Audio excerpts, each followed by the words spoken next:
Hi everyone, my name is Phil and welcome to Phil Does 3D.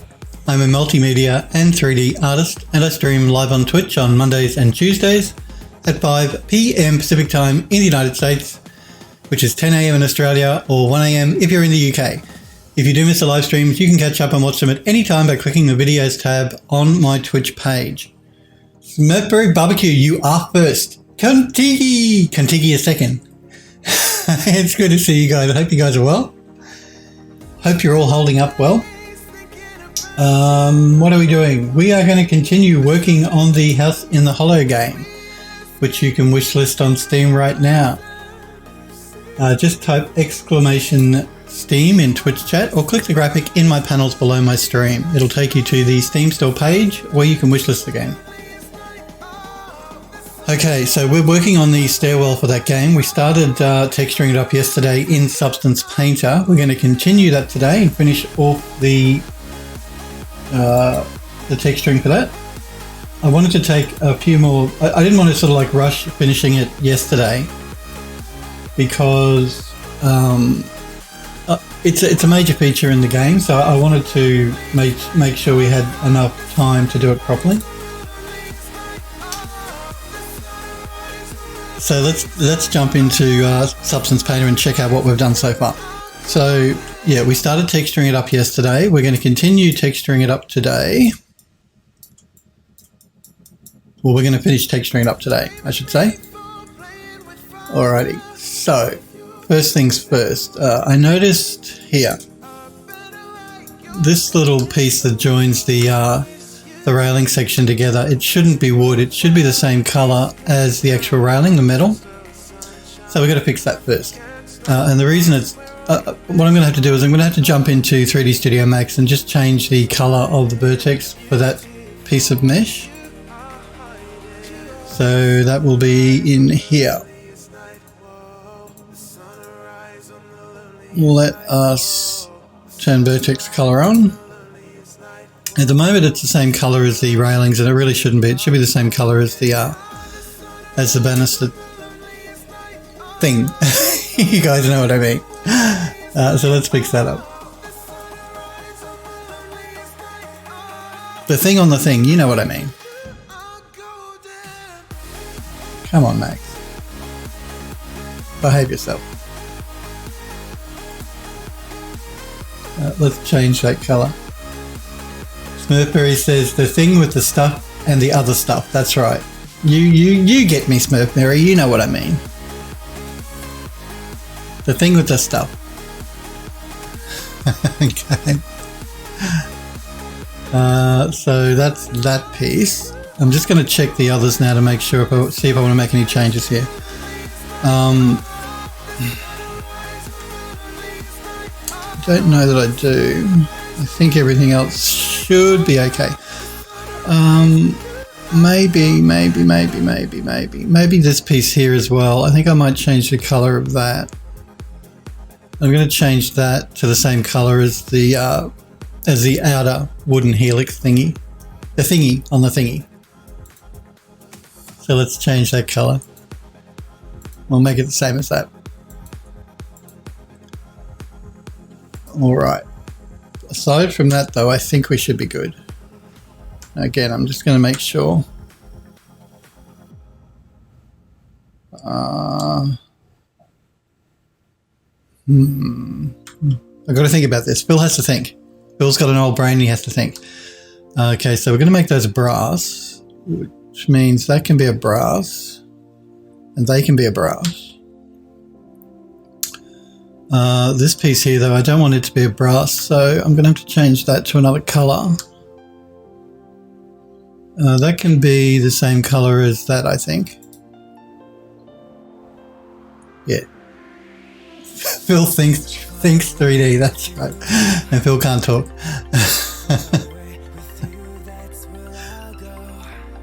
Okay, let's change that color, and we're going to make that the same as... we're going to make that the same as the green. Actually, not the purple, the green. I'm pretty sure that's right. And then that leaves this piece here. which is the same as this piece here. That could probably stay brass. Yeah. Yeah, we'll keep that brass. Okay. Alrighty. I think we're good. Pretty sure we're good. Let's export the model again.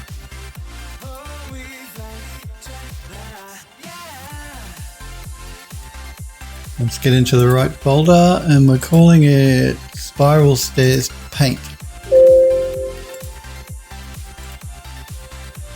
We're just going to save the file to make sure we don't lose any work in case Max decides to crash.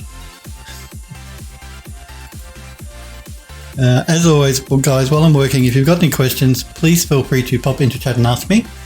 If I can help you in any way, I'm happy to try. If you just want to pop in and say hello, that's always welcome. But if all you want to do is watch, that's completely fine.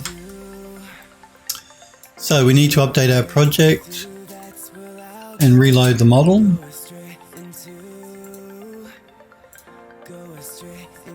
And we are going to have to rebake the maps.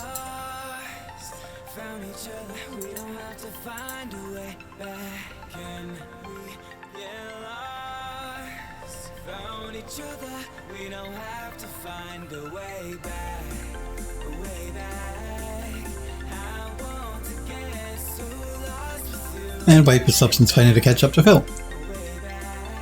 Good time for coffee.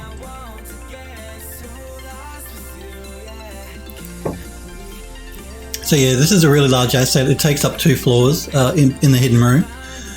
So we need to make sure that we texture it up properly. Not that we haven't textured everything else up properly, but I'll devote just a bit more time to doing this asset because it is so large and is such a feature in that hidden room. That's what I meant to say.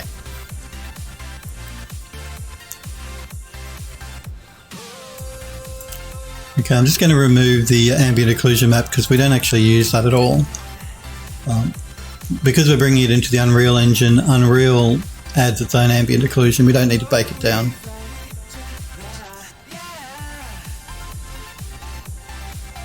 Come on, Substance, you can do it.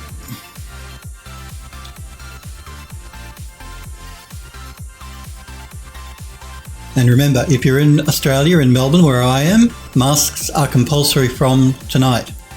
After tonight, you must wear a mask if you go out in public. If you don't, you'll be fined. Hellforge, good morning to you. It's good to see you, buddy. Hellforge says, remember to save and drink some coffee. Yes, let's drink some coffee right now.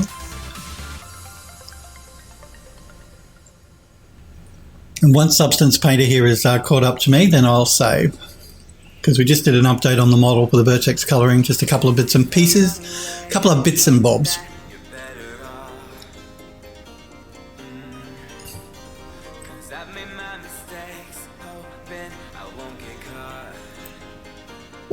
Smurpery says, it's only morning on the upside down half of the planet. It is. It is morning where I am. Only morning.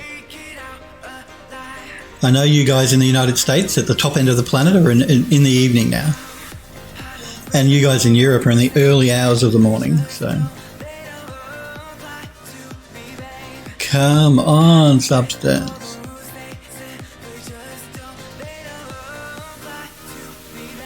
To be fair to the program, we've got a lot of layers going on, so it has to work for a little while to work to figure out what's going on. But that speaks to our problem we were having here, where that piece was wood and it really should have been metal to match the railing. So that's all good. And this piece up here now matches that piece there, which is good. Birdkeeper, hey Birdkeeper. Welcome to Phil Does 3D. It's good to see you. I like the username too, Birdkeeper. Very interesting. And thank you. Yeah, remember, actually, I didn't say that, did I? If you haven't joined the Phil Does 3D Discord server, guys and girls, you should. It's free. You can post links to your work in the gallery. There's a tutorials and tips section on there as well that the guys and girls that are members of the Discord have come across and posted. So useful tips and tricks for doing 3D or art. And there's also a section where you can post links to your ArtStation or your portfolio if you so want to. But just remember, don't post links in my Twitch chat unless you're a sub to my channel. Only subs can post links in my Twitch chat, but everyone can post links on the Discord. So, Birdkeeper says, how's everyone's day going? I'm going really well. It's early hours of the morning here. It's early morning in Australia where I stream, so it's all good here. Okay, now let's finish texturing up the bits we haven't done yet, and then we can go through and start doing a little bit of manual painting and stuff. So let's do that. Let's jump into the materials, and I want to find a brass.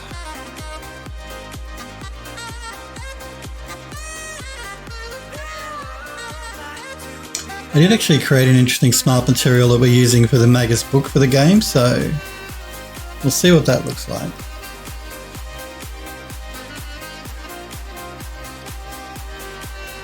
If I can find it.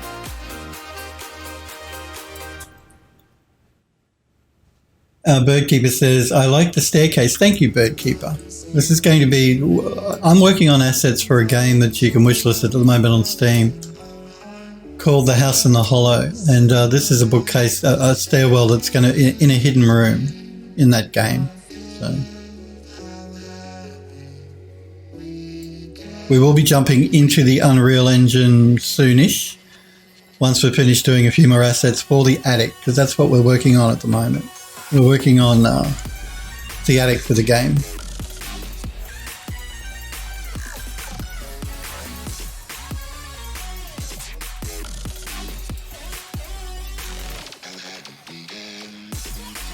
So yeah, if you do want to check the game out, just go to this link here that I've just popped in Twitch chat. That'll take you to the Steam store page where you can have a look at it. Okay, so this is the smart material I created for the Magus book. Let's assign that.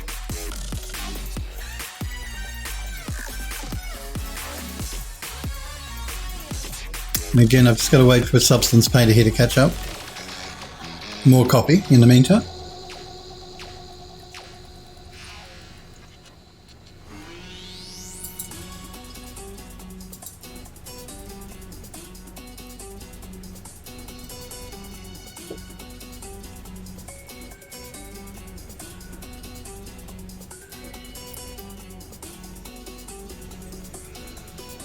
Again, Substance is a bit slow because we have many layers going on. Like, that doesn't look like that many, but we've got layers in layers in layers here, so there are quite a few layers going on.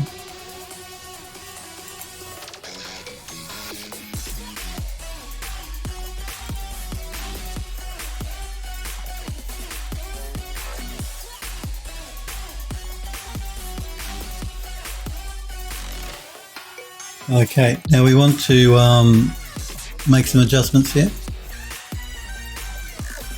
Hellforge says, I'm having one of those days where I spent most of it UV unwrapping. Oh man, you guys know how much I don't like doing an unwrap. I hate UV mapping. It's really important for good 3D texturing, but man, do I hate doing it. We're going to mask with color selection, and we're going to pick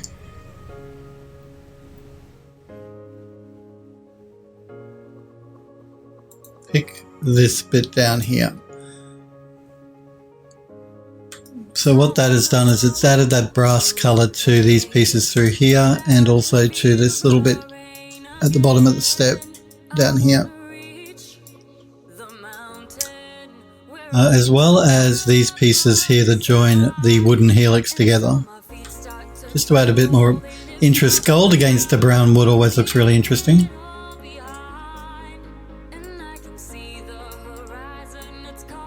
Which is why we're using gold, chocolate and cherry. Because who doesn't like gold, chocolate and cherry? Nobody, that's who, nobody. Hellforge says, now I'm quietly sobbing into my cup of tea and wondering where my life went wrong. Oh, Hellforge. Hugs for Hellforge. I know that UV unwrapping is never fun. It's not that it's necessarily hard. It's just that it's so tedious. Smurpery says, in the glorious Unreal feature, textures will be a thing of the past. In the glorious Unreal future, Phil can't read, textures will be a thing of the past. Well, you still need textures. Smurpery says, bajillions of vertices, everything will be Vertex Color. I don't know if they're going to go that route. I mean, that's a possibility. I would say not, at least not initially. But that would be nice. Look, I don't mind texturing. I actually like texturing. Yeah. Like, I actually like painting the textures. I just don't like unwrapping UVs. I think in Unreal 5, just at a guess, I would say that you're still going to have texture maps. You're still going to have UV maps. Because even though they're using photogrammetry assets in Unreal 5 for that demo that they put out, Epic put out, the assets that they got from Quixel, which Epic own now, they're still UV mapped. So even though they're photogrammetry, they're still UV mapped photogrammetry. And just from doing photogrammetry, I know with a point cloud which uses vertex coloring to do the texturing before you actually apply a UV map, the textures don't look good. Well, they don't look as good as UV mapping. So I have a feeling UV mapping will still be around. But you can have all the polys, you can have all the draw calls. There's no texture limits or anything like that, like there are at the moment. You've got to be careful of not going over your texture budget and all that sort of stuff currently. But with the new Unreal Engine 5, that's all supposed to be a thing of the past. Supposed to be. Birdkeeper says, I'm currently working on a book series called Underboard. Okay. Underboard. Can you give us like a brief what's the series? What's the book series? I'm curious. If you want to say, if you don't want to say, that's cool. Hellforge says, texturing is the fun part. Once Painter bakes things properly, it's all the steps in between that gets me. Yeah, no, I like texturing. Like, doing the texturing work in Substance Painter is fun. Or doing it in Mari, which is another program I use, which I really like. It's a fun thing to do. I like getting in there and doing my texture work. It's just, the bits in between where you got to UV map the model that I don't like. But you got to do it because it's really important. The two most important things to 3D modeling: good UV mapping and good lighting. You can make a crap model look absolutely wonderful with the right lighting. I've said that to you guys many times before. So even if your texturing is rubbish and the model is rubbish, so long as the lighting is good, your model will look good. So, but it will look even better if you've got good UV mapping and good texturing. So I'm just saying, though, lighting is probably the most important part of 3D modeling. It's to get a good looking image anyway. Which is why I've always been so down on other game engines that don't, like Gamebryo, for example, that don't exist anymore, because they have really rubbish lighting. Bethesda is a good example of the Gamebryo engine. Even though they don't call it Gamebryo, it's still Gamebryo, and the lighting is just not good in that engine. So Unreal's lighting is amazing. It's probably the best I've seen of any engine. CryEngine is very good. Lumberyard, although I haven't used it, from what I can tell, it looks very good as well as far as lighting goes. As well as, what's that other one? Lumberyard, CryEngine, Unreal Engine, and the other open source one. What is it? Oh, I can't remember. But it's very good as well. Lighting looks pretty good. Smokery says, that's only because you haven't... Unity. Thank you very much, Hellforge. Unity. That was the one I was thinking of. Smokery says, that's only because you haven't increased the density of your point cloud 1,000... Well, that's true. The higher the point cloud, the better the texture will look, that's for sure. Make sure you got a beefy machine, though, if you're going to start pushing your point cloud too high. Birdkeeper says, it's about this group of underwater divers that go to the bottom of the ocean called the Abyss, where they encounter creatures based on mermaids called Mercuries. Okay, that sounds interesting. So you're going to be releasing that. I know that a lot of authors release their stuff on Amazon. Are you going to be releasing it on Amazon? I'm just curious. Have how you're planning to release. Because it does sound interesting. Health Forward says, sounds like you need some copy. I think so too.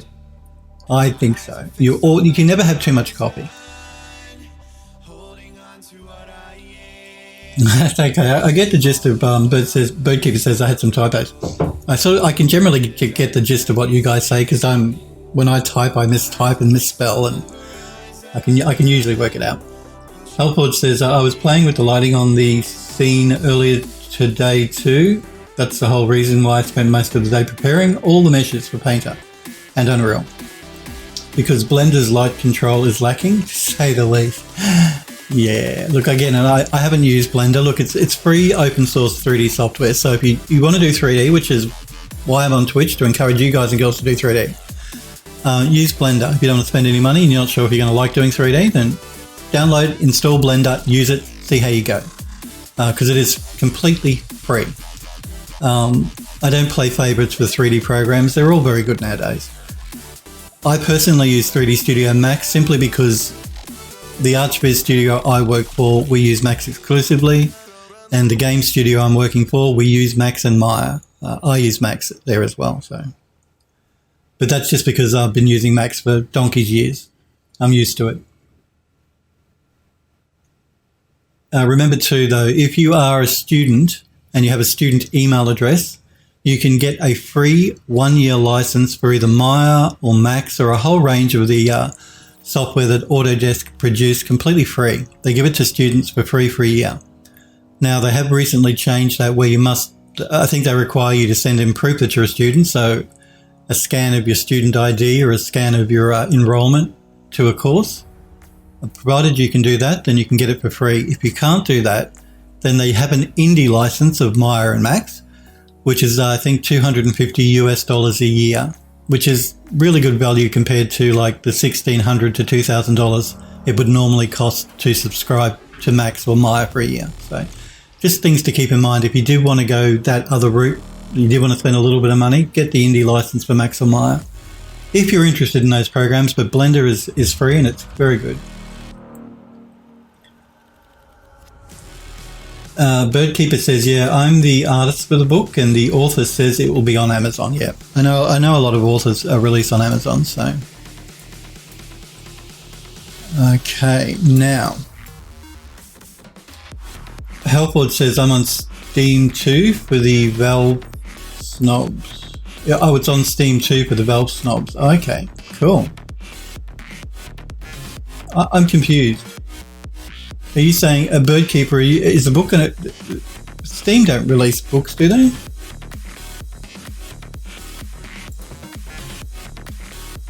Oh, Blender is... Okay, sorry. Phil's old brain. I'm thinking, I'm sure Valve, Steam, there aren't books available on Steam. Not that I've seen. Yeah, Blender. You can download Blender through Steam, okay. Oh, man. More copy. I need more copy. Blender is on Steam, Smepper says, yeah.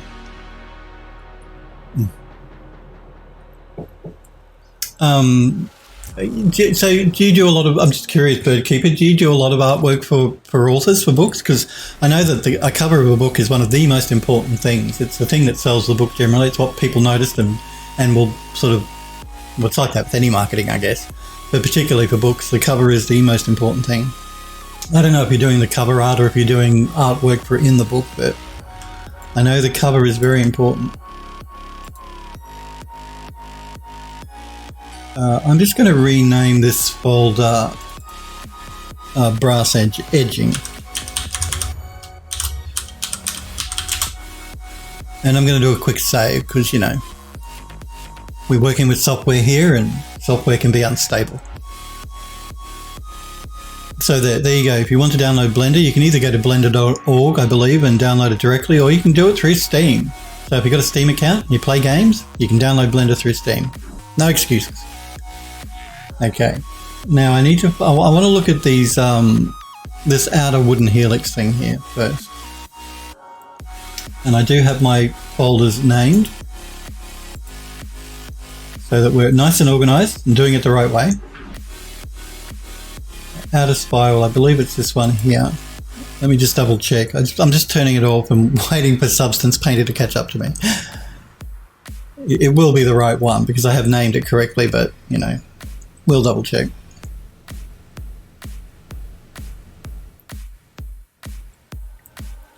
You're all excited for Cyberpunk 2077?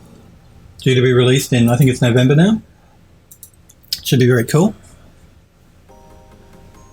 I like CD Projekt Red's games. They're a good company to support. They don't stuff their games full of DRM or any of that sort of stuff to slow your machine down.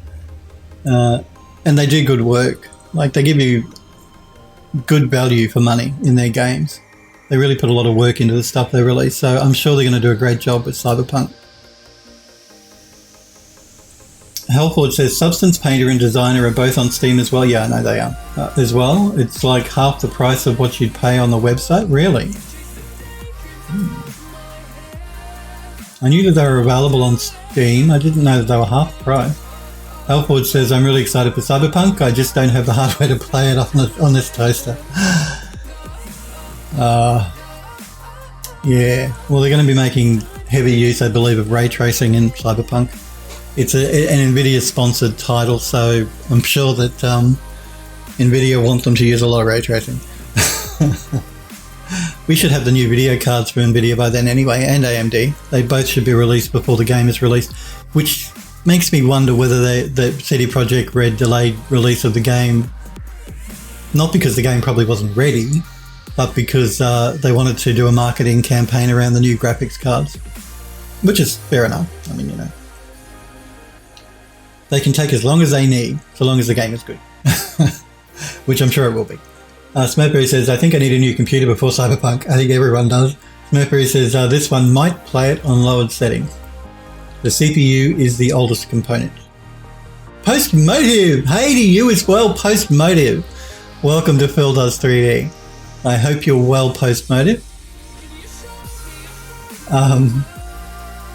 Yeah. Generally, CPUs aren't so much of an issue with games these days, unless it's a really old CPU. The biggest bang for your buck is your graphics card these days. You're good to hear, Postmotive. I hope you're staying healthy as well in this human malware world we're living in right now. So we've got the right layer, the outer spiral. You're a 3D artist as well, but Cinema 4D. Ah, cool. One of my viewers, Legmog is his name. He uses Cinema 4D as well. So I use 3D Studio Max, but my viewers use all different sorts of 3D software. And like I say, we don't play favorites for 3D software here. They're all really good. So whether you use Cinema 4D or you use Blender or you use Max or you use Maya or whatever, they're all very good these days. And Legmog, he does like Cinema 4D. He's big fan of Cinema 4D. I have used Cinema 4D as well in the past. Basically, when I used to do more work in advertising sort of stuff, we use Cinema 4D there. But it is very good. Helpwood says, I hate to be named Ray. I hate to be named Ray in the vicinity of 2D artists, since everyone seems to want to trace you. I don't get it. Remember, Phil's got an old brain here. You got to spell it out, Phil.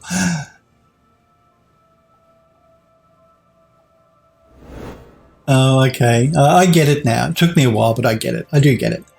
Postmotive, thank you for following the channel. I do appreciate it, guys, when you follow me. So thank you, Postmotive, for the follow. Remember to... Cookie, it's good to see you, Cookie. Best 3D modeling program animator, Cookie says. Easy. Thank you, Hellforge. You've read my mind. I was just about to say to Postmotive, if you do want to join the Phil Does 3D Discord server, click that link that Hellforge has just popped into Twitch chat. That will give you an invite to join the Discord server. If you don't want to, that's cool. Just saying though, if you do, there's a section there where you can show off your work in the gallery. I love looking at the stuff you guys make. It's one of the main reasons I'm on Twitch. Encourage you to do 3D and look at the stuff you guys are doing. I like to show it on the stream too, but if you don't want me to show it on stream, just tell me and I won't. And remember to, all of my streams go to my YouTube channel, so not only will they be broadcast on Twitch, but they also get shown on YouTube. So if you don't feel comfortable having your work shown publicly like that, just let me know and I won't show it. I will respect your authority, and I won't show your work. But I do love looking at the stuff you guys make, so if you do want to join the Discord, jump on that link. You're a streamer as well. Oh, cool. So you stream cinema. I'm assuming you're streaming your artwork, your 3D artwork on Twitch, or are you a game player on Twitch? And what time zone are you in, Postmotive?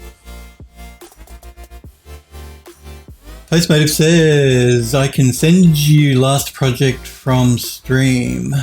Yes, Cinema 4D. Just tell... yeah, no. Well, it's cool that you're a streamer. That's very cool. How often do you stream? Okay, so we have the central helix here. No, not the central helix. We have the outer spiral. That's the one we're looking for. I'm going to jump into my material. So I just want to see if I can't do something a little bit more interesting with this spiral here. Oh, you stream every day? Man, you stream more than I do. I stream 2 days a week on Monday and Tuesday, 5 p.m. Pacific in the United States. So check out Postmotive streams as well, guys. Hellforge as well is a streamer, and you guys should check his Twitch streams out too. Check out all the 3D streams. We all support each other on Twitch. And I'm all for you guys checking out other streamers as well. So I'm looking for a texture I might have here. It's a texture I actually made in Alchemist. I want to see if I can find it. No problem, Postmotive. So yeah, I did create a texture in Alchemist that I'm going to be using on the walls in the attic. And the walls in this asset is going to go up to the attic, this stairwell. And the walls in the attic is not going to be as pretty as the rest of the building that we've been working on because it's an attic. I mean, it's not a place where you go every day. It's not a feature of the building. So it's not going to be beautiful like the rest of the rooms. So the walls I want to be really damaged and distressed, and it's also the walls themselves are going to have like a skeleton in them. Well, not a skeleton, but you know, boards, inner boards and stuff. So it looks more destroyed, not destroyed, but unkept, more unkept. That's the word. Hellforge says, is that a lava texture? It is. There's a couple here. There's lava cracked and lava flow. They are lava textures. And if you guys saw me a couple of weeks ago when I was creating the firewood, when I was texturing up the firewood for the fireplace for the study, I actually used, I think it was this lava texture to simulate the embers, the burning embers in the burnt log. So just because it's lava doesn't mean, if you play around with the settings, you can use most of these materials for a variety of things. And I used the lava one here for the burning embers inside the logs themselves. So if you're not sure what I mean, you can look at my past broadcasts by clicking the videos tab. You can watch the stream where I did that. Or you can go and jump on my YouTube channel. But I don't think the YouTube one is up yet of that video because because I'm an affiliate with Twitch, I have to give exclusive access to Twitch to my videos for a certain period of time, which is why my YouTube channel videos will always be a little behind my the videos you watch on my Twitch channel. Sniper Girl, it's good to see you. I hope you're well. It's good to see you, though, and I hope your internet holds up too today.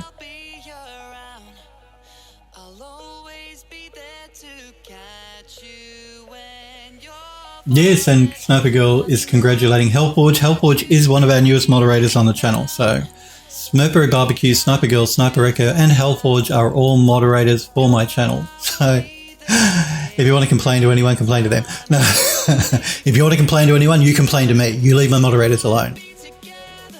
You're not happy about something I do or say, you complain to me. Or anything that the mods do, you complain to me. But it's good to see you, Sniper Girl. I'm doing really well. We're still in lockdown in Melbourne, and as of tonight, midnight tonight, masks are mandatory in the city I live in. If you go outside without a mask on, you get fined. I think it's $200 fine. To try and stop the spread of the human malware that's happening at the moment in the city where I live. Helpwood says, Phil, did you know that the floor is lava sounds like something for the attic? I don't think we'll put lava on the floor in the attic. I don't think we'll do that. Helpwood's TV says, I have a complaint. You're a moderator, you don't count. You can't complain. You gave up the ability to complain when you became a mod. Okay, I think it might be this one that I'm looking for. Yeah. So let's drag that in. I'm just going to drag it. How am I going to do this? I'm going to drag it above the other layers here.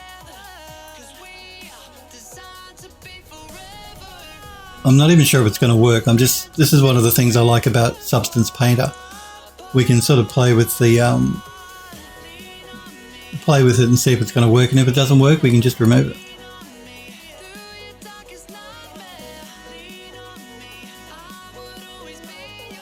I'm going to start by turning up the height and the normal information here because I don't need that. And we're going to zoom in a bit.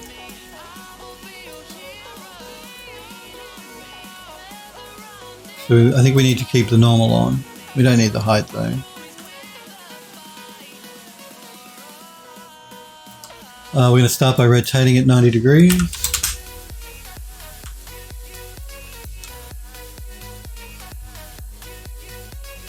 Kintigi says, great, another person that can ban me. Oh, no one will ban you, Kintigi. You're a sub. You're exempt from being banned unless you do something really, really, really bad.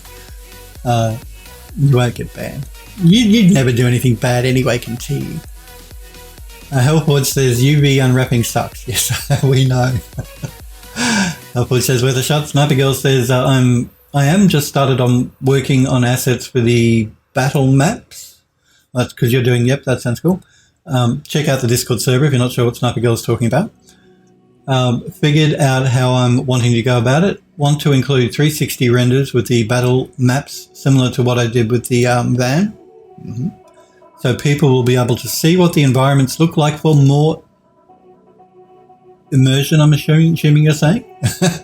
Also, will separate myself from other battle map creators. Kintigi says, hey Phil, have you tried out the Quixel Mixer Software Plus Bridge? I have both of those installed, Quixel Mixer and Bridge.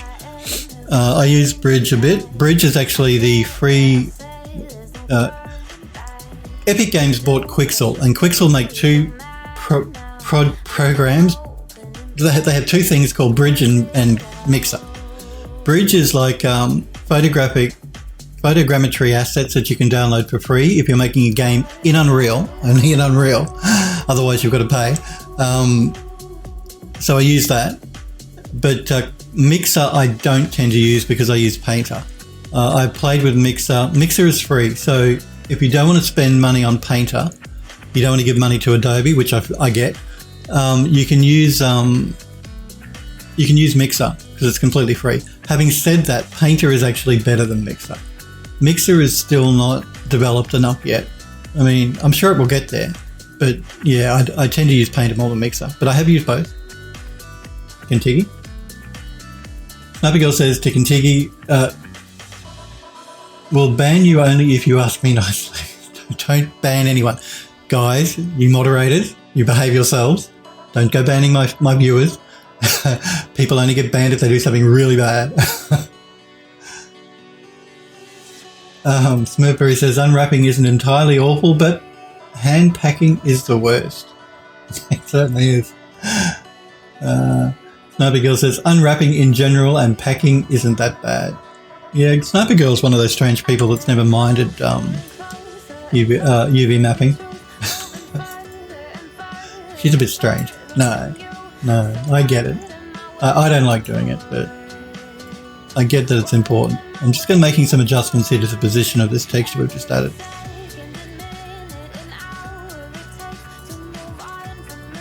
And what I've done here is unlocked the scaling so I can scale it separately on the X and Y. I'm going to open that up a little bit. Now, I don't know if you can see this really well on stream, but basically what this is, it's well, maybe if we look at the actual material here, it's like a pattern of an sort of like little arches inside the wood. And what I want to do here is I wanted to add that just to try and add a bit more interest to these outer wooden helix bits here. So I'm going to just change the scaling. And again, I don't know if it's going to actually work for what we want. We'll see how we go.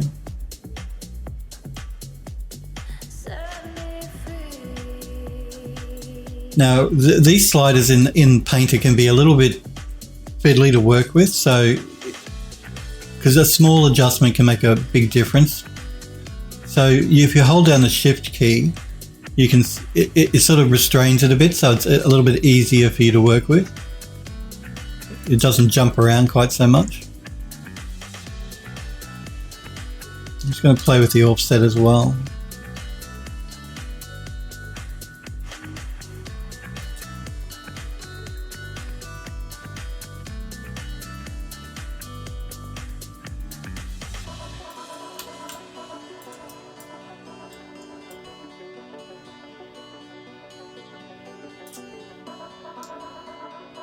Zopho, what's up with you? I'm good. Hope you're well. Helpwood says, as much as I... Hang on, what's going on here? Snappy Girl says, the only thing I hate is when you're required to atlas a specific texture. That can be a pain. Yeah, atlasing is used quite a lot in game stuff because, you know, you reduce your draw calls and stuff by using texture atlases. It's used a lot in games. That won't be a problem soon with Unreal 5. Draw calls should be a thing of the past, apparently, according to Epic. Which is cool, because doing optimization, game optimization is never fun. Smoker says he called you strange. Halford says, as much as I complain about UVs, it's not all that bad to be honest. Rivets, on the other hand, basically the devil's creation made in the deepest pit of hell. All mods here are strange, Halford says. Snappy Girl says, had to do that a lot at Volition, especially when it was a cinematic asset used in games as well. Yeah. It's never fun doing optimization work, whether it's UV, texture, mesh, all those things, they're all a pain. But you got to do it, otherwise the game won't run properly, won't run well. But listen, I know, because the game that I'm working on with the game studio at the moment, one that we're doing an asset for here. It was originally, that project was started as a cinematic. So Phil had the job as a technical artist to go through and optimize all of the textures and stuff for that, for the game. And it was a major pain. Reducing draw calls, reducing texture sizes, reducing, just about everything. It was not fun. Which is why I'm so looking forward to Unreal Engine 5. Because, unlimited polygons. Real-time radiosity lighting, unlimited pretty much draw calls. It should be wonderful.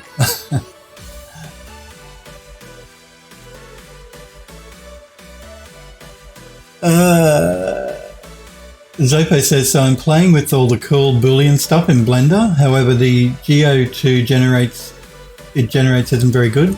Lots of n-gons. What's the fix? You say you're doing Boolean stuff in Blender. Again, I'm not a Blender person, but the geometry it generates isn't very good. Maybe do a retopology on it. Maybe use the Boolean tool, and then once it's done its horrible geometry, you can retopologize it. Maybe. If you want to use Boolean. I mean, I like Booleans. They can be fiddly to work with though, when you start doing Boolean stuff. Smokery says, I'm pretty sure the solution is painful manual edge cutting. Yeah, all that. Or clean up by hand, yeah. I'd probably try doing a retopology first because there are tools to do it automatically. Failing that, then there's no other choice but to do it by hand. Manually, Sniper Girl says. Sniper Girl says, that's normal. Have to basically retopologize the model once you're done with the Boolean mesh. Zopo says to Sniper Girl, manually, or is there an easy button? manually. Smurfberry says, check this thread for some ideas. Well, there you go. Check that thread. Smurf has just popped in the Twitch chat. Snubby says to me, yep, we'll see if Unreal actually lives up to the pro. Well, that's it, isn't it? That's the million-dollar question that we're all waiting on. We'll find out. I think UE4 is due to be released officially in October next year. But I think that there's going to be a preview version you can look at the beginning of next year. So around March, I think they're planning on putting out a preview. So we'll see then, I guess, just how much it's living up to the hype.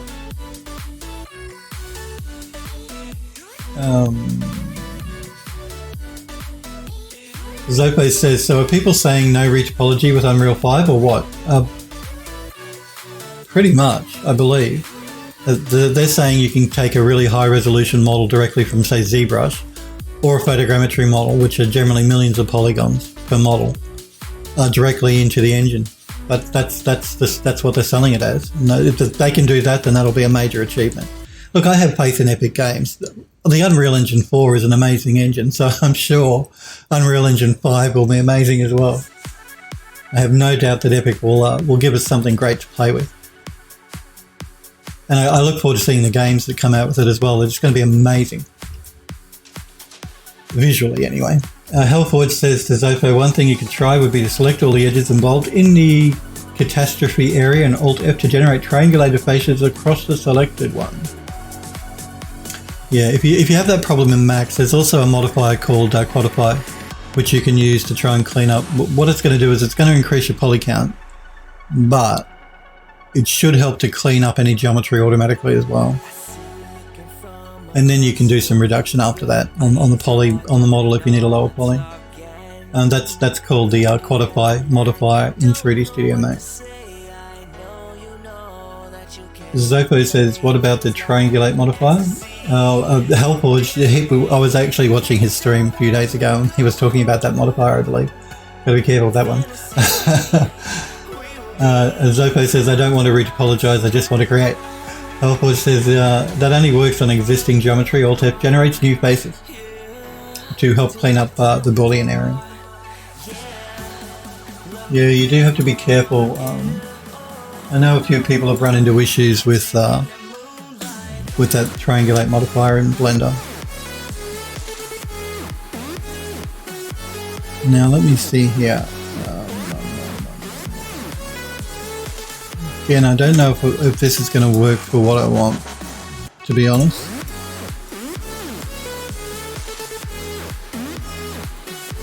What else do I have? What else can I try? That's the fun here in Painter. We can just try a few different things and see how they go.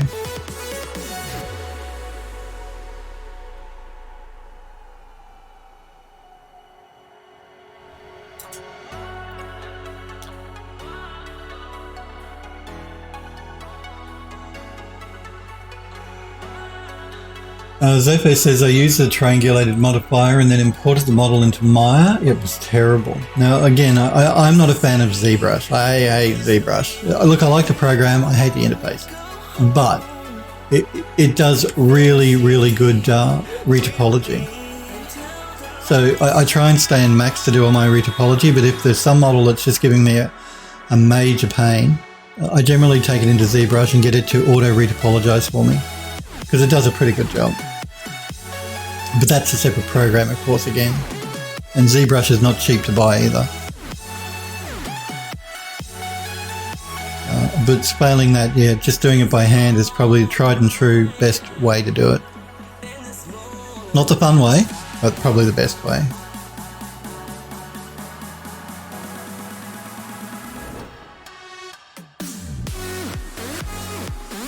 Andrew Luss, thank you for this sub. For the 30-month subscription. You're new in Tamana. You've been watching me forever. Thank you, Android Lust. I don't know if you're in chat, though. For the 30-month subscription, you are awesome. I do appreciate it, guys. When you sub to the channel. And there you are. You just got in. Good to see you, Android Lust. You guys should check out the render, the character render that Android Lust put in the gallery yesterday, because it looks so cool. Jump in the gallery on the Discord server and have a look at the at his character work. So he's done some amazing work. He's posted a lot of stuff in the gallery as well, so you should check it out. Come on, there's got to be something interesting here I can do.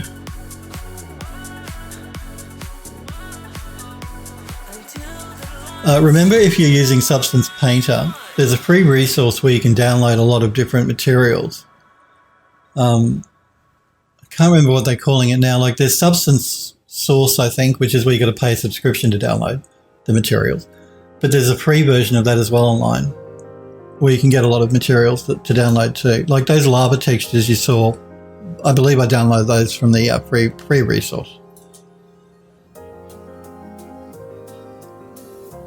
Smurfberry says Substance Share is the free one. Well, there, Substance Share, you can download a lot of them from Substance Share. It's free.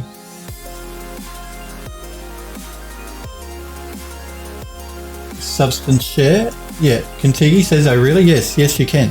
I'm assuming maybe you're talking to me.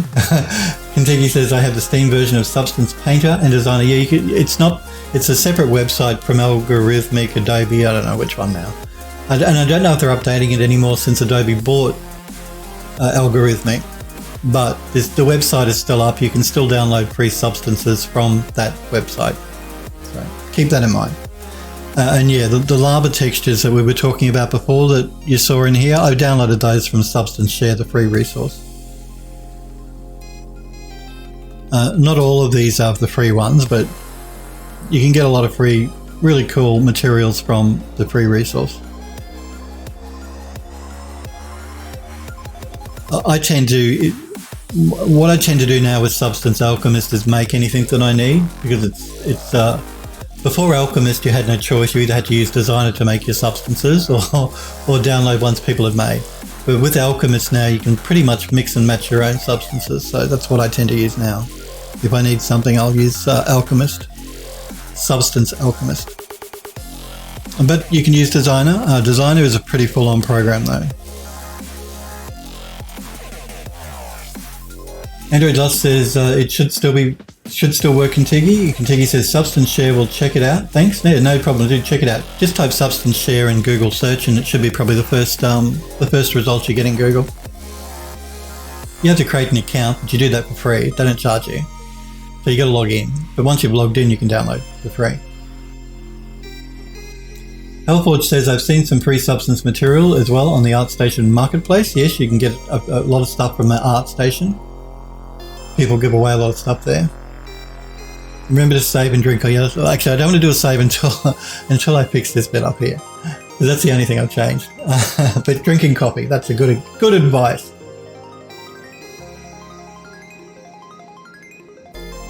Smurfberry says, yeah, that's a good point. Some people give away freebies on ArtStation and such. Yes, they do. Which is really cool of people to do that. They give away their stuff on ArtStation. Hang on, let me see what's going on here. Okay, so what I'm going to do here is... Okay, I was wondering what was going on, and basically what the program has done is it's not put it in the right group, so I've got to move this up into here so it's in the right group. That's better. So it's not applying it to everywhere, it's only applying it to the sections that I want. I'm going to do a rotation here of 180. No, sorry, 360. Or 270. Let's try 270. That's it.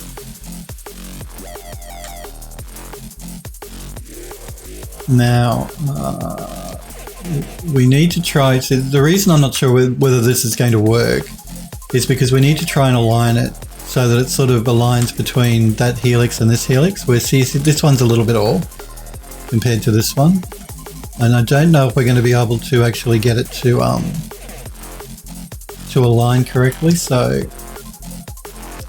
that's why I'm a bit reluctant to use this. We'll see how we go though. Maybe if we scale it up on the is it this one?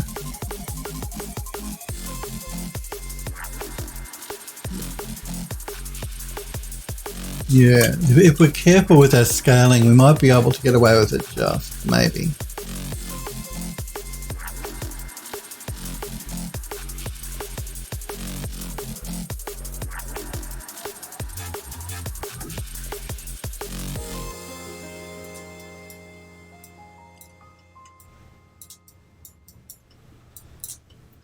What I'm going to do as well is I'm going to change the mixing mode here. We're going to play with the mixing a little bit.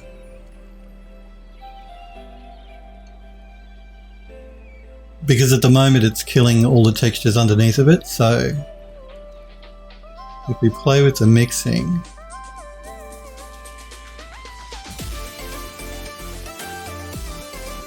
so we bring back the damage going on the sides here a little bit.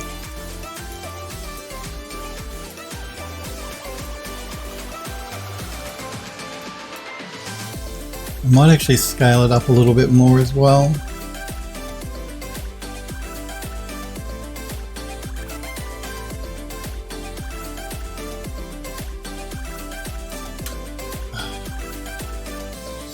Just a little bit more.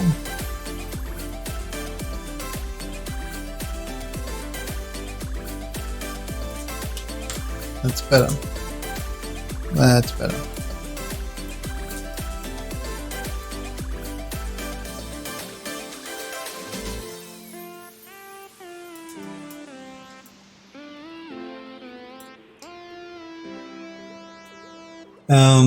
Hellboy says, how do you take your coffee? I'm pretty much standard milk and 2 sugars person. So 2 teaspoons of white sugar and milk. I can't drink coffee without milk. I mean, I can drink coffee without sugar, but not without milk, because it's just too bitter. Coffee can be too bitter. Smokeberry says, I like my sugar with coffee and cream. You like your sugar with coffee and cream.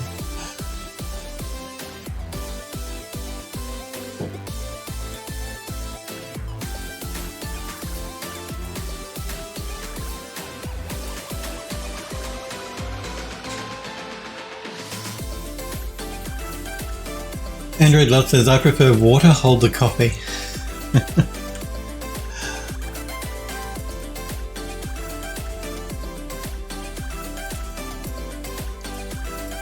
So, what I've got going on here is I've added that layer just to give the wood a bit more of an interest. I mean, it's really subtle, and again, I don't know how well you can see it on stream. But there's just like this pattern going on in the wood now. And that's just to make the outside helix here look a bit more interesting. It's subtle, it's meant to be subtle. It's just to add a bit more interest to the wood. But what I need to do here is, you see it's added it up here, and I don't want it up here. So I'm going to actually add is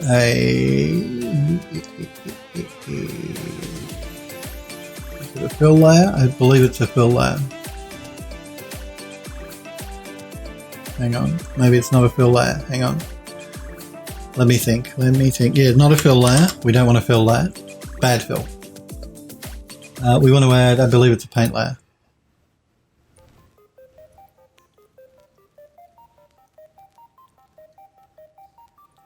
Zopo says to Hellforge, when I use your trick, should I use the Triangulate Modifier first? Hellforge says, coffee flavoured sugar with a splash of cream on the side ain't all that bad. I drink mine pure black though, nothing else to it. Ooh, no, like I said, I can't do that. No, it's not a paint layer I want either. Come on, Phil's getting confused here, hang on. We want to add either a black or white mask. And I can never remember which one's which. I always get confused. I think it's a black mask.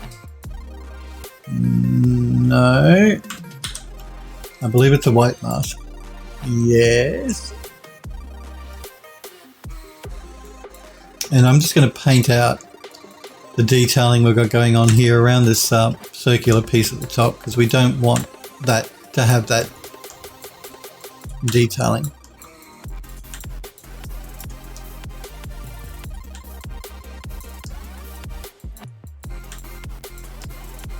Because it just looks silly on this bit up here. We only want it around the helix at the bottom.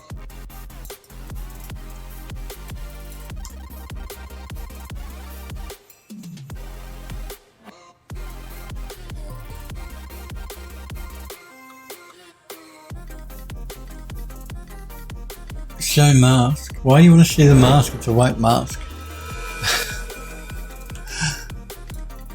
Okay, so now what I want to do is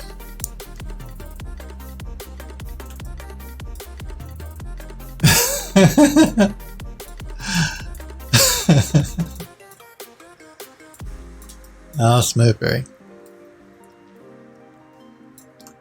Is there any other changes I want to make to that before I move on?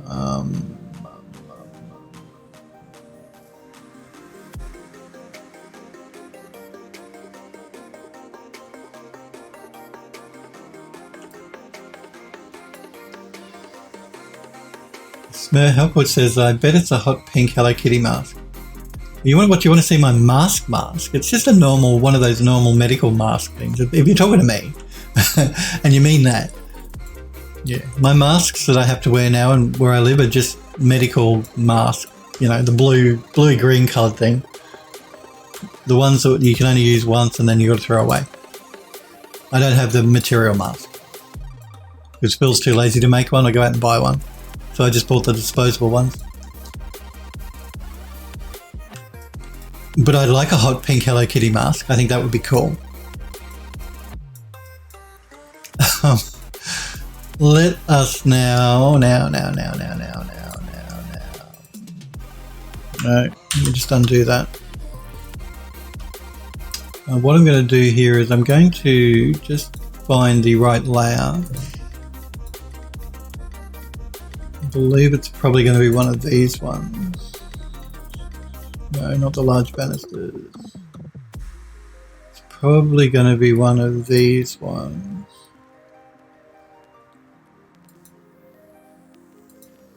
Yeah, this one here. I'm just going to go in and I just want to remove a little bit of the distressing. It's just a little bit too much on the steps, on the banister here.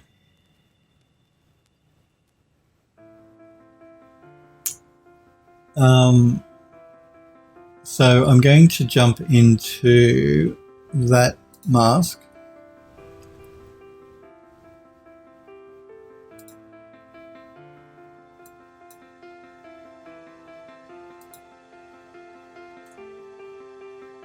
And we want to add, I believe it's a white mask again. No. I should be able to paint directly in the mask. I'm wondering why I can't. Why you not let me?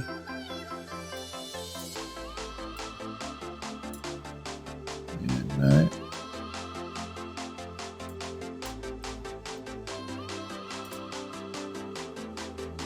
Add white mask, black mask. No, we don't want to do that.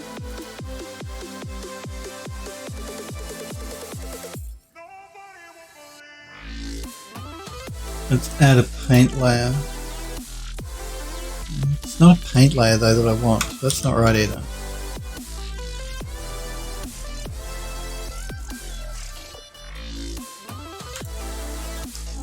What's it done?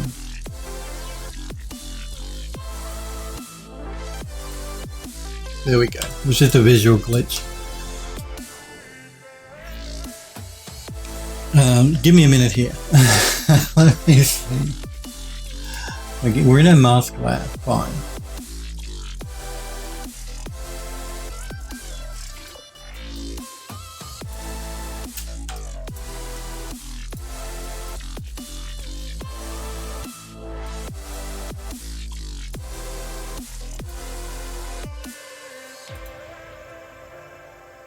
Why is it doing that?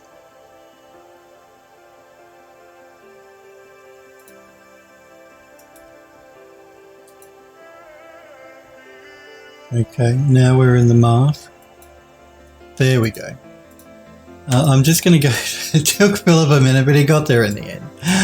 I'm just going to just start to paint out a little bit of the damage here because it's just a little bit too heavy. I don't want quite so much damage everywhere. Actually, I'm going to move to using the pen as well and not the mouse because it gives me much more control.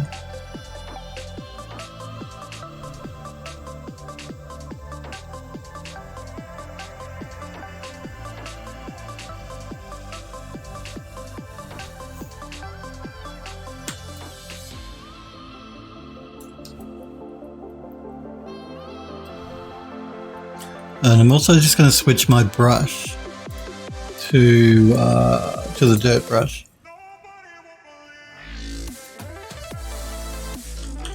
Make it a bit smaller, it's a bit too big.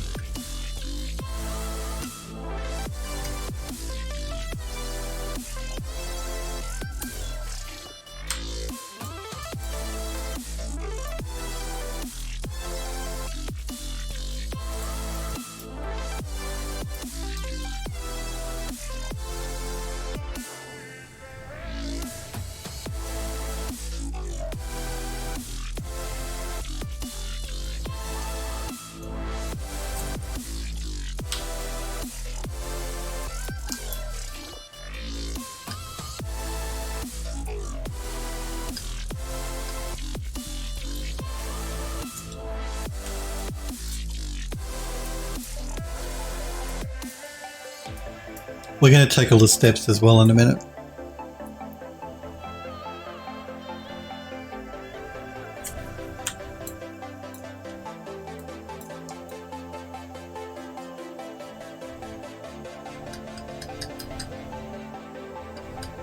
Just move a little bit there.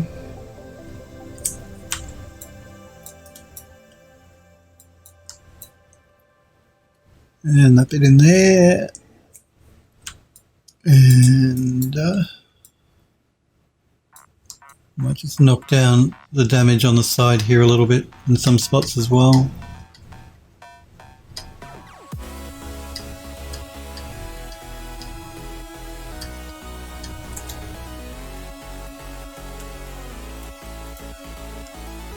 Helford says, which brushes do you normally use when adding surface imperfections? Generally, I like to use the Dirt 1 brush a lot, sometimes the Dirt 2 brush. They're probably the two that I use probably the most.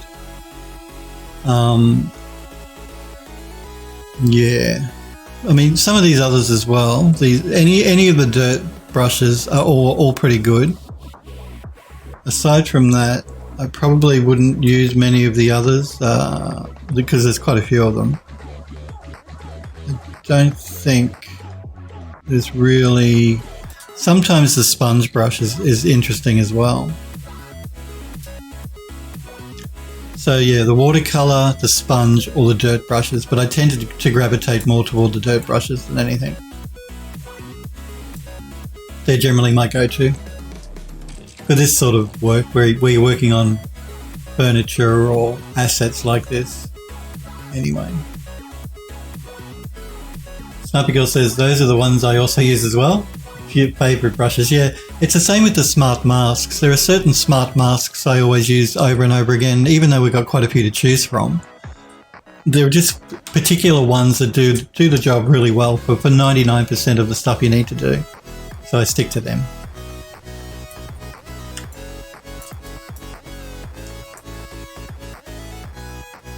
And again, I'm just removing some of the damage, just so it's not quite so damaged everywhere. Just a bit too much damage.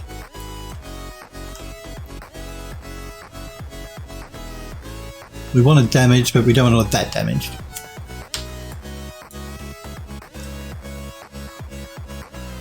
Maybe through here.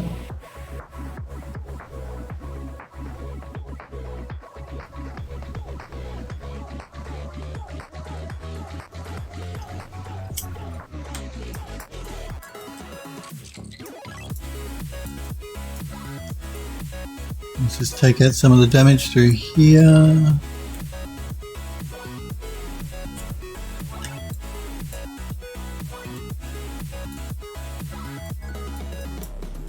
And maybe a little bit up here.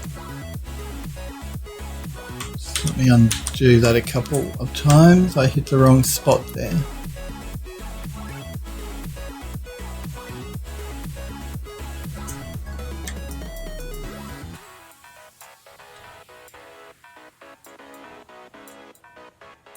I'm just going to go through and look at the inside piece as well now.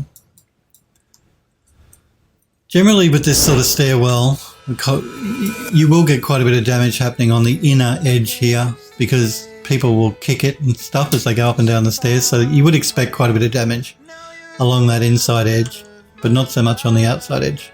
Having said that, I still think it might be a little bit too heavy. So we're just going to knock it back a little bit. Just here and there.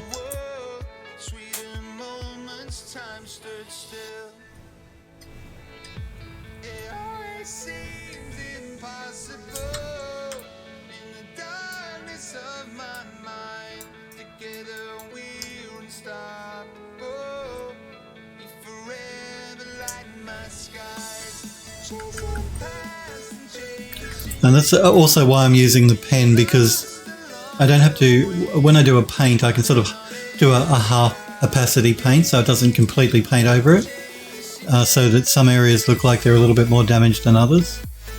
I can sort of control the amount of the amount that I'm painting down on by how hard I press it with the tablet.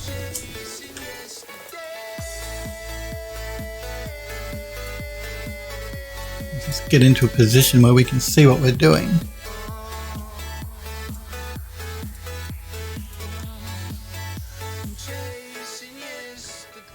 So if I do it lightly, it just gives it a very light paint. If I go really hard, it paints it out completely.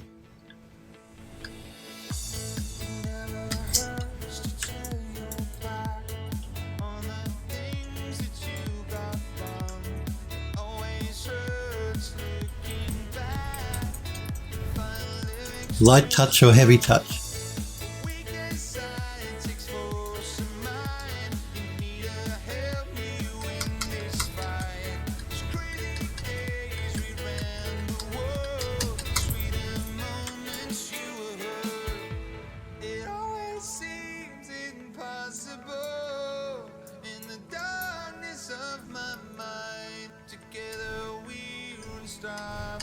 I don't know.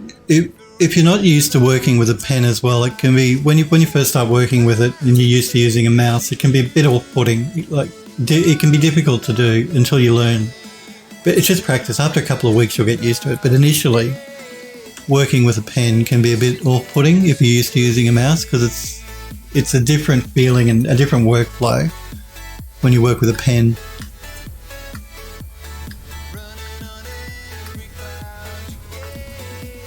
But you got much more control. Helpwatch says, I've been using the wrong ones. I had the Arctic and calligraphy, whatever it's called, on the weapons when I hand painted them. Edge wear, and the results were questionable.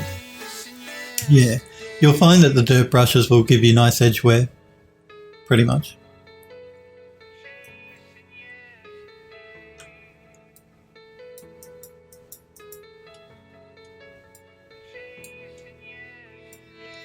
Okay, now I'm just going to go through and look at the bottom rung here because we did the top one.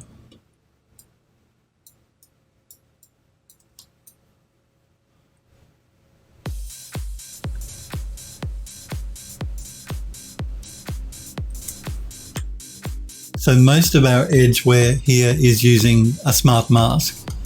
Now we're just going over it and just pulling it out a little bit, reducing it a little bit, because the mask actually produced a bit too much edge wear. It's going to be the same sort of thing with the steps. The steps, I think, are a bit heavy as well. They're going to need to be pulled back a little bit.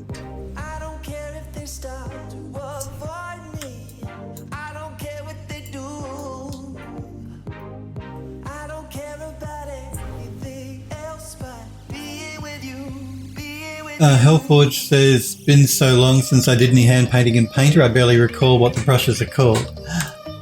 See, when I love texturing because I love doing hand painting.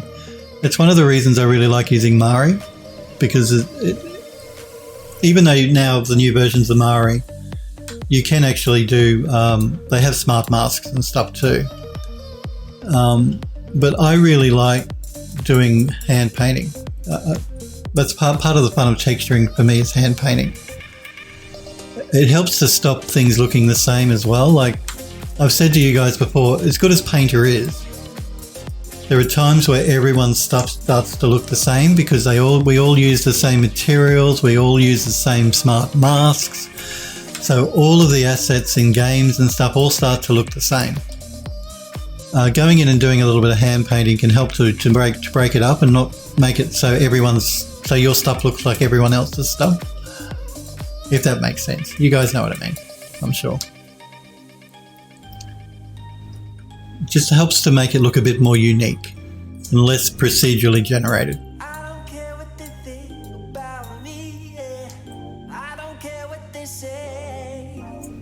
But having said that, you guys know I make smart masks are great. They really do help speed up your workflow. And then you just have to go through and do a bit of hand painting to make them look a bit more unique for your asset, that's all. But they're a good, I do love smart masks. I'm not bagging smart masks at all. More copy.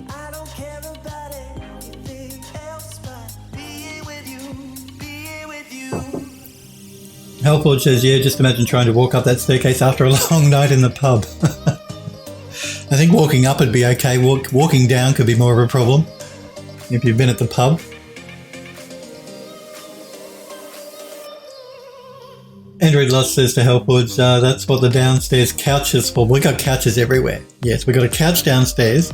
We've got couches upstairs. Actually, there's 2 couches downstairs. There's one in the front room, one in the back room. We've got chairs, of course, downstairs, and then there's 2 couches upstairs. There's couches everywhere in this house. Everywhere.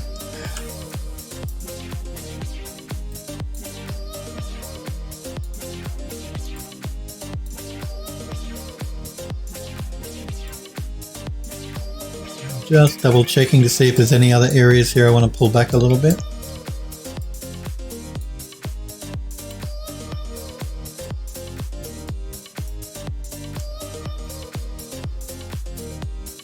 Zopo says, so in theory you can import a ZBrush model that has millions of polys into Unreal 5. In theory, that's right. That's actually what they say in their video, their promotional video, Epic Games for UE5. They take models directly from ZBrush, multi-million polygon models, and bring them directly into Unreal Engine 5. No poly reduction required. So that's going to be pretty amazing. It's going to save a huge amount of time for game development as well, because the most time-consuming things making games are optimizations, whether it's mesh optimization, draw call optimization, texture optimization. They're the most time-consuming things. They're really,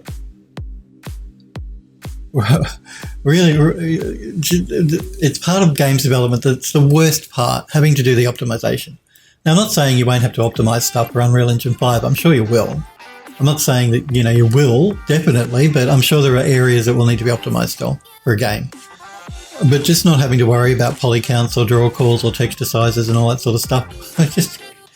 It would be amazing. Trust me, it would be amazing. Hellforge says, that's a good point, Android. Android Lost says to Zopo, yeah, that's what the Epic claim, but I don't know if it's worth doing for a lot of objects. Yeah, no, like I said to you guys yesterday, just because you can doesn't mean you should. So just because you can make a game with 20 quadrillion zillion polygons, you shouldn't just because you can. It's going to blow out game sizes. It's going to be an unnecessary resource hog for the game anyway. So, I mean, it's nice that you won't have to worry about it so much, but you still shouldn't do it just because you can do it. You should pick and choose the areas that you want to go all out on as far as poly counts and stuff go. That's my opinion anyway. Having not used the engine though, I can't really tell for sure until we get it in our hot little hands and start playing with it, which should be next year, early next year. Hellforge says, remember to save. Yes, let's do a save. That's a good point, because I haven't done a save for a while. And drink some coffee.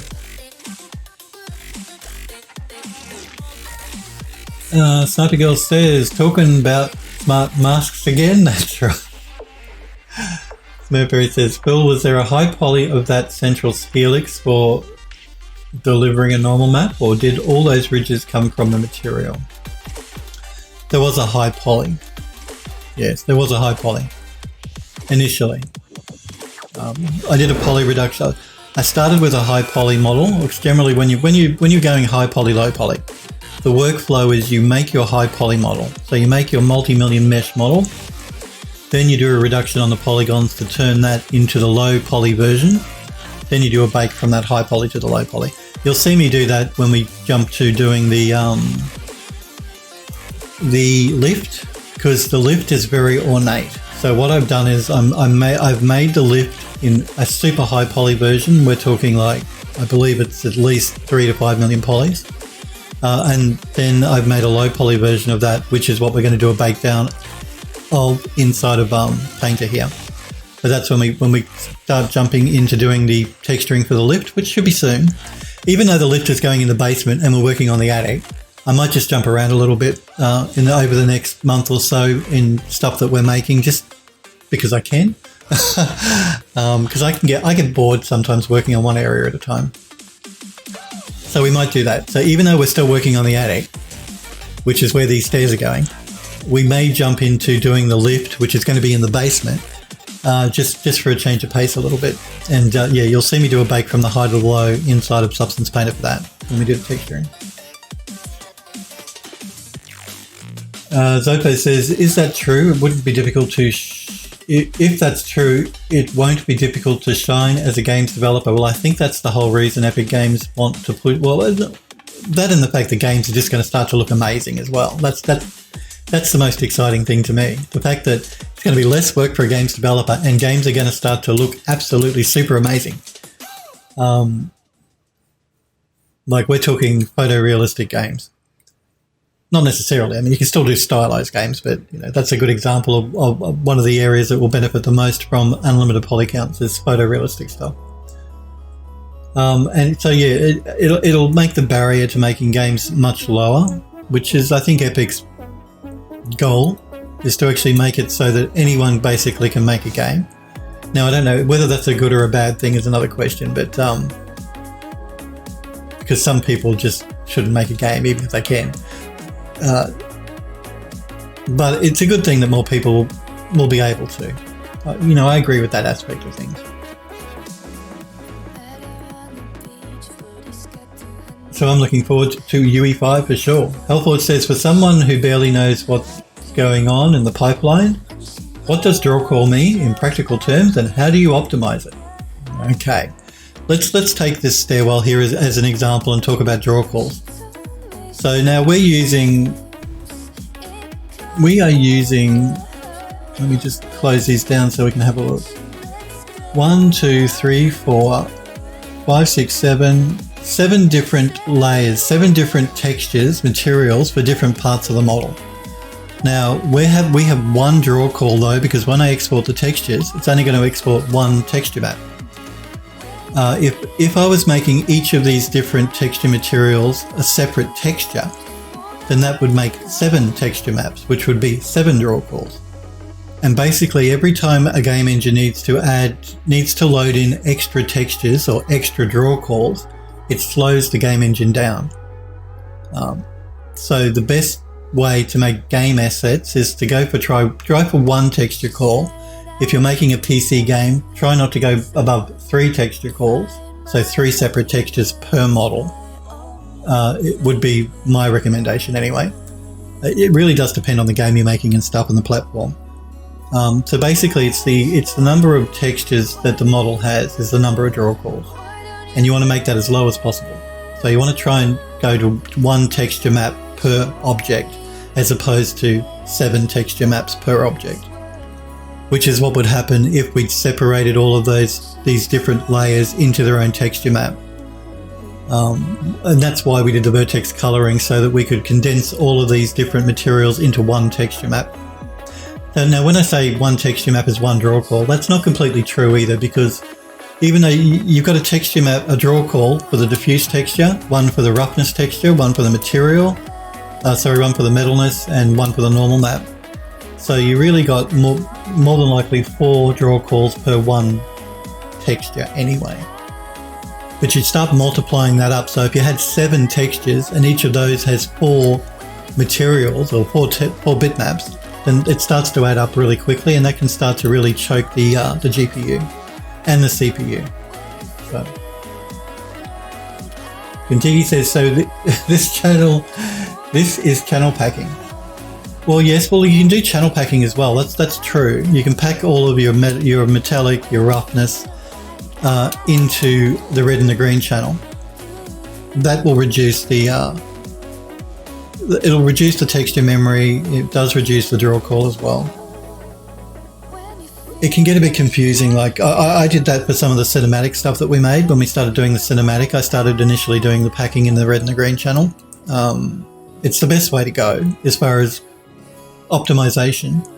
But I can get it's easy to get confused then doing that unless you're really on the ball as to what you're doing, as to which channel is which is the red, which is the green, which is the metallic, which is the roughness.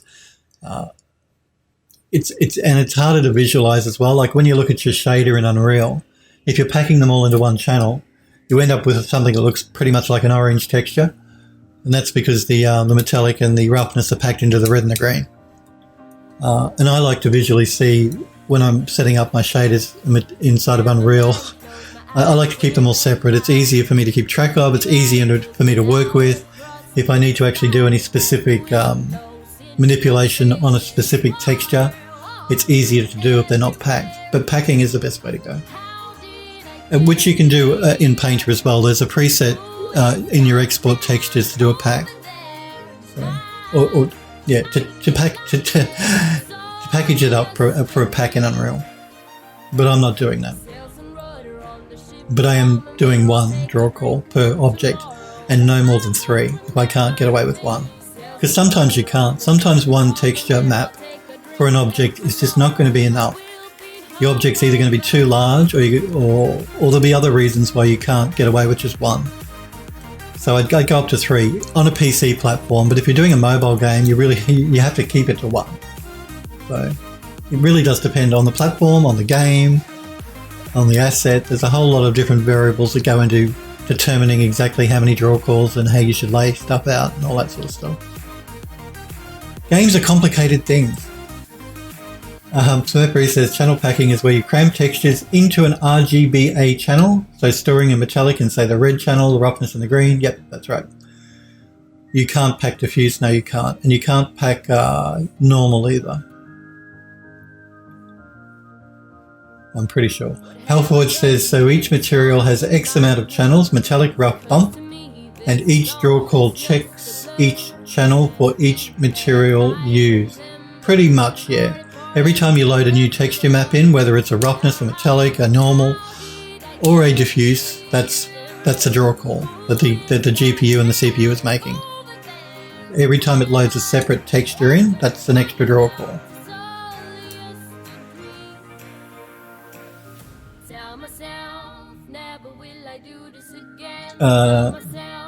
Hellforge, so that's correct, Hellforge. And Jiggy says, I see. Smurfberry says, for every texture, 8 for every texture you use. Smurfberry says there's also this technique where you can discard the blue channel from your normal map and use math to rebuild it in the material network with nodes. Then you can store a different texture in the blue channel of your normal map, such as your metallic. Now you save one texture. I'm not familiar with that technique. That's the first I've heard of that, but that sounds really interesting. But again, you've got to remember with all of these sort of things, like that's a really cool trick that Smurfberry just said about the normal map. But that's adding development time on development time. So if you've got to start doing that for every texture, for every model in a game environment, it's going to start to really push your development time up and up. So you've got to sort of balance how much work something's going to take and how much time you've got to do it. Which is another reason why I decided not to go with packing the RGB channels.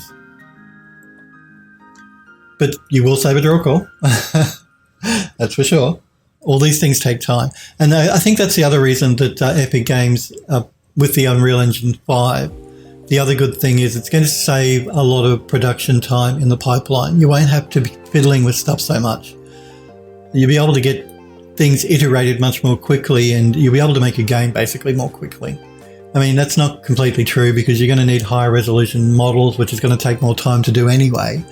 But it certainly will help with development time, which is a good thing. It's always a good thing. Never a bad thing.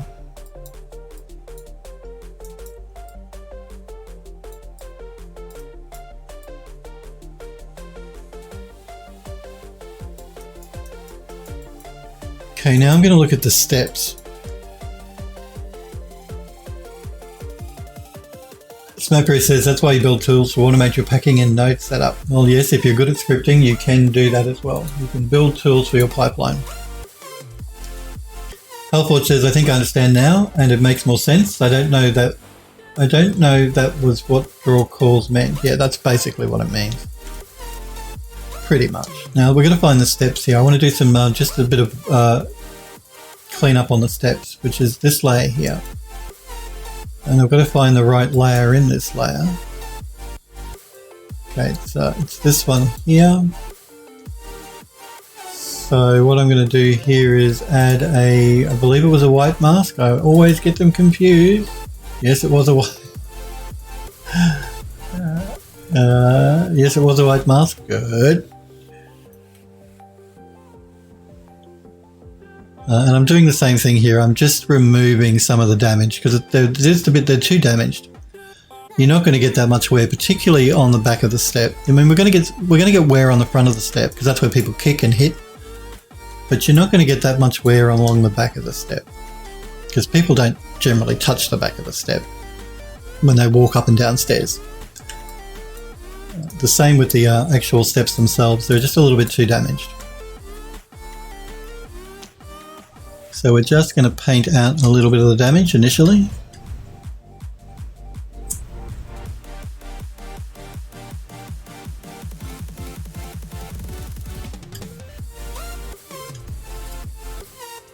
Not all of it, just some of it. Maybe paint out a little bit here in the corners. Concentrate more on having damage through the middle of the step.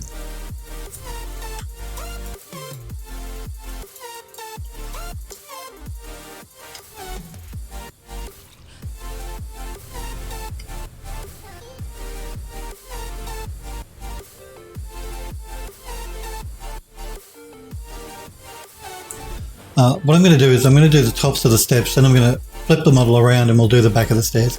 It's just too fiddly if I do the top and then I have to flip myself around. I'll just do the tops and then we'll do the backs.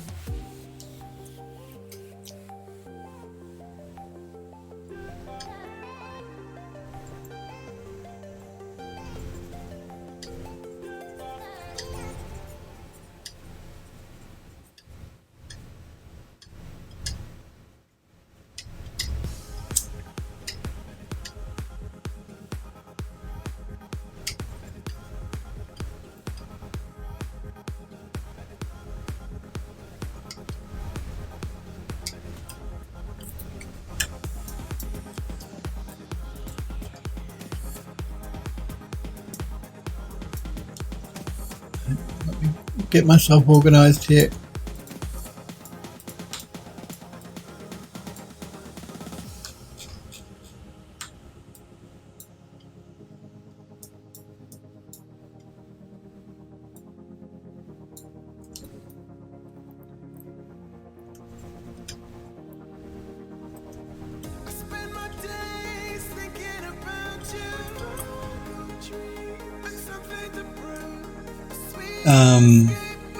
There you go.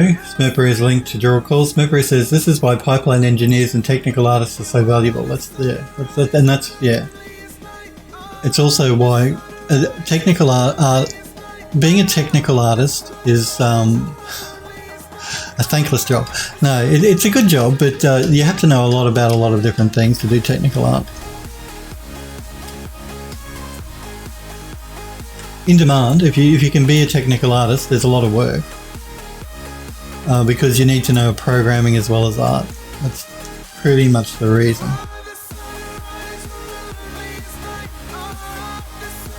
I'm just going to also have a look here at the, while I'm here and I'm looking at it, I want to find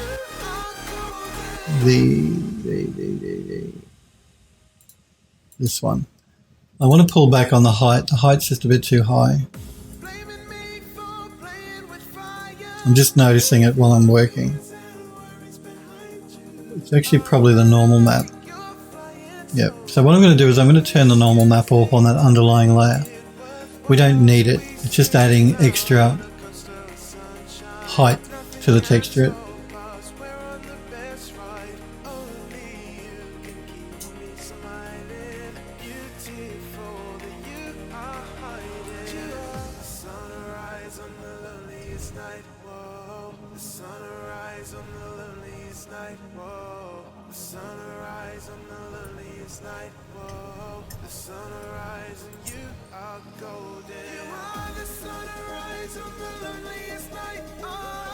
Hellforge says the heroes we all need but don't deserve.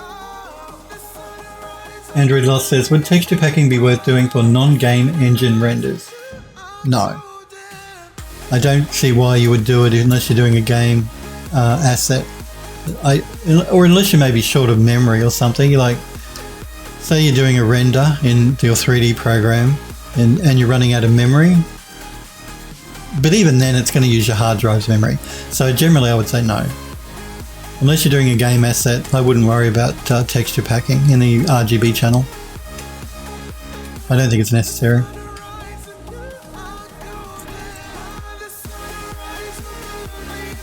Smurfy says probably not. Hellforge says thanks Smurf. Smurfy says you can do it, but the reason for texture packing is to improve real-time performance. That's right. Android Lust says, oh, in that case there's no real reason to do it. No, I wouldn't do it. I wouldn't waste time doing it if you're doing rendering.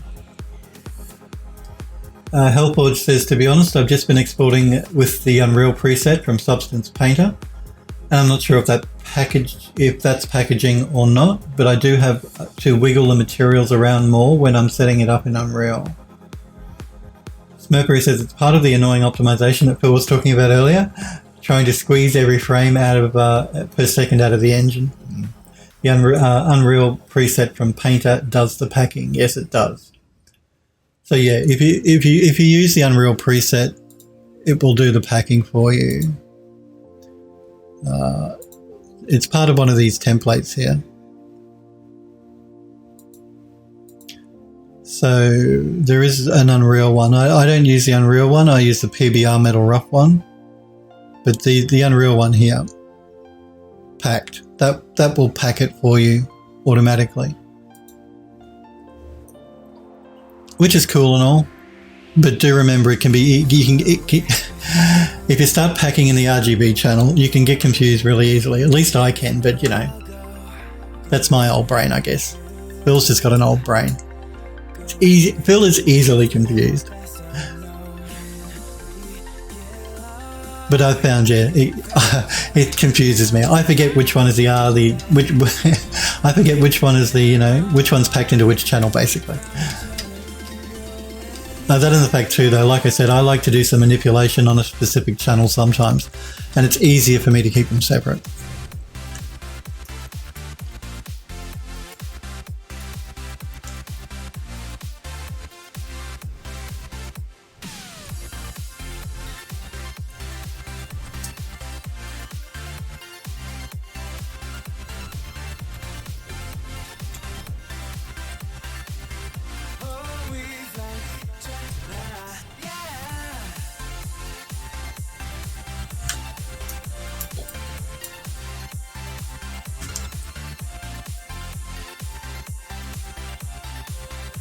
Hellforge says, cool, I've been packing my textures. Hellforge says, that's my secret. I'm confused all the time. It's easy to get confused.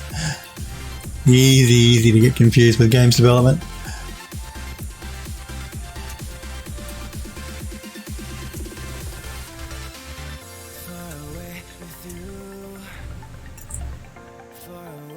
Smurfy says, I do frequently forget whether it's the roughness or the metallic in the RG. Yeah, that's what I get confused with that. Hellforge says, also helps that I have a post-it note on my computer with that written down. Well, that would help. Because remember too, if you use Windows 10, you've got sticky notes. So you can put a virtual post-it on your screen somewhere and get a reminder that way. I actually have, I haven't used it for a while, but I have a separate notepad. Now, call me old school. That's fine.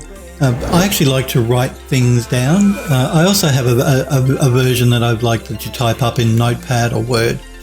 So anytime I come across a little tip or a trick that's helped my workflow, I jot it down either in my notepad physically with a pen, or in one of my Word documents, I find that can be really helpful too, because you can come across something that helps your workflow and then forget it again. So at least I can. So I tend to write it down so I don't forget it. If it's something that's really useful and helpful and that I've discovered or come across, or a way to work sort of thing, I always jot it down in my Word document or in my notepad. Because there are some really arcane things, like for instance, I don't know if it's still the case in Max, but in 3D Studio Max, when normal mapping first became a big thing, going from a high poly to a low poly model, when baking first became a big thing in games development. So we're talking back when I was working on like the Looney Tunes game for Warner Brothers or the Mad Max game. There used to be a specific setting to set the cage inside of 3D Studio Max, and that specific number was 7. Don't ask me why, but if you set the number 7 as the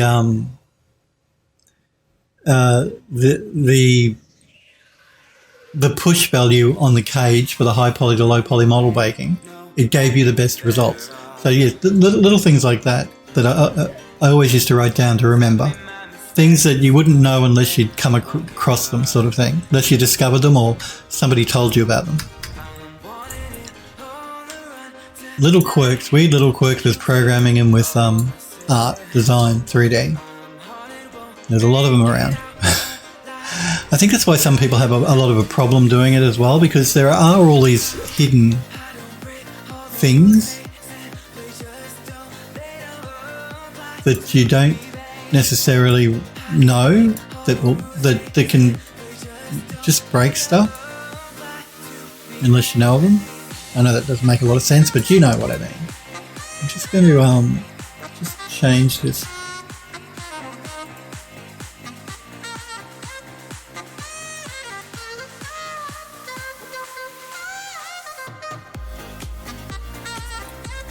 I'm wondering whether that's the normal map. I'm just noticing this issue here. I'm just trying to work out what that is. What if it's a UV mapping?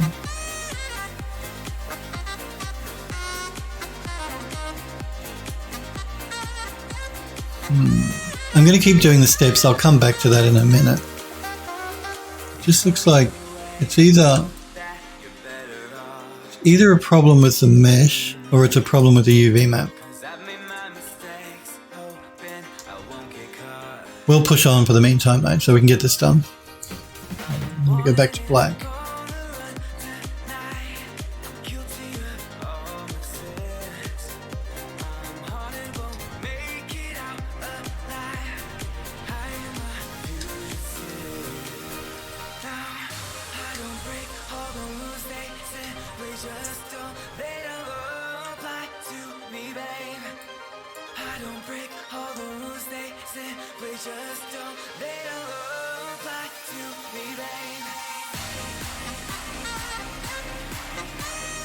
Well, that's true. Smurper is talking about if something that you're texturing has no metal parts, you can put something else on that channel. Remember too that you can always use a parameter instead of a texture. Like a lot of the times, if I'm using something and the metallic map is say all black, then I'll just use a constant with a value of 1 inside of the Unreal Engine, so you're not loading a texture up at all for the metallic channel. That can be another good way to reduce your draw calls and your texture usage by not actually even using a texture map at all if it's just all black. Because a lot of the times when you export your materials from Substance Painter, it'll export the metallic as all black, depending on what the texture is. In which case you don't need to use an all black texture, even though it won't use a huge amount of memory because it's all black. You're better off just using a constant inside of the material inside of Unreal.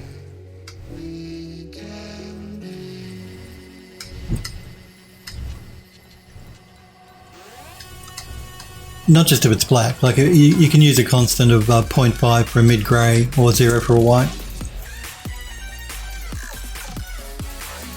Lynn Lowe, Lynn Live, thank you for the follow. I do appreciate it. So welcome to Phil Does 3D. Lynn Live, my apologies if I'm butchering your username. The guys and girls will tell you I'm terrible with usernames. But welcome to Phil Does 3D.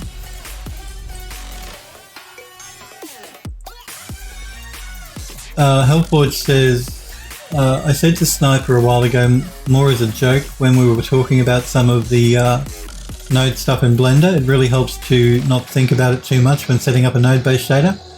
The more you think about it, the more complicated it becomes.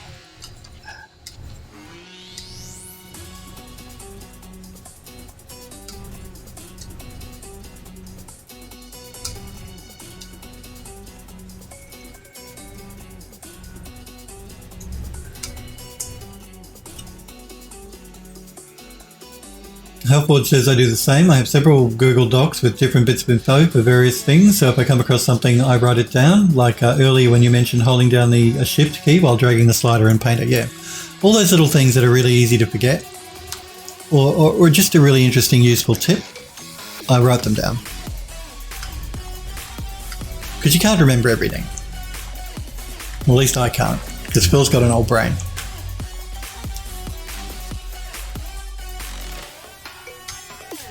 It's the same, like if you don't do something for a while, you tend to forget how to do it, that sort of thing. It just helps to write it down.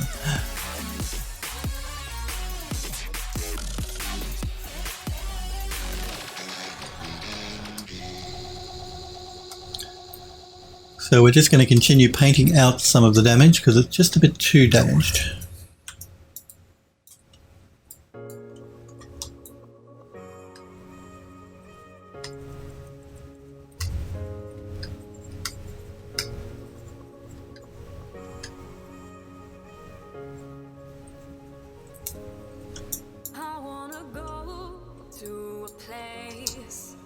Man, we've got a lot of steps on this spiral staircase. So many, pardon me, so many stairs.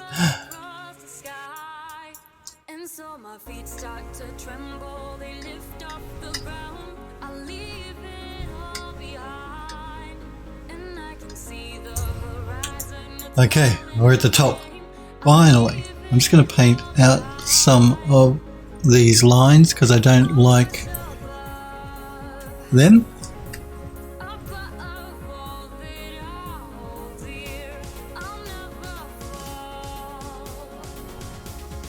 Remove a little bit of the damage from here.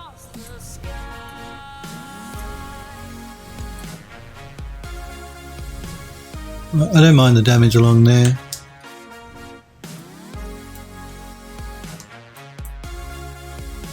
I might just tone it back just a little bit.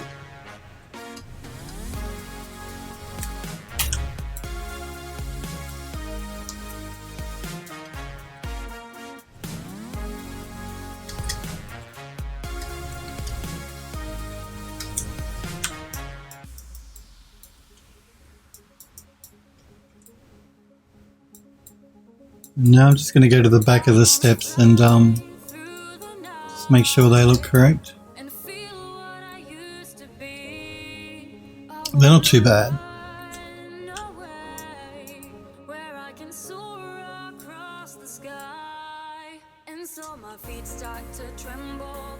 No, they're not too bad.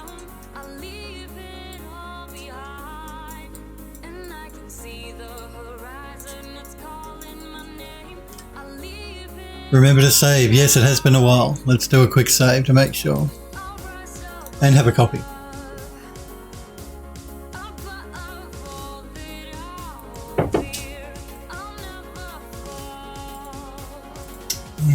Okay. Purdy staircase, that's right. All the gold, Smurfery. We want all the gold. Now I'm going to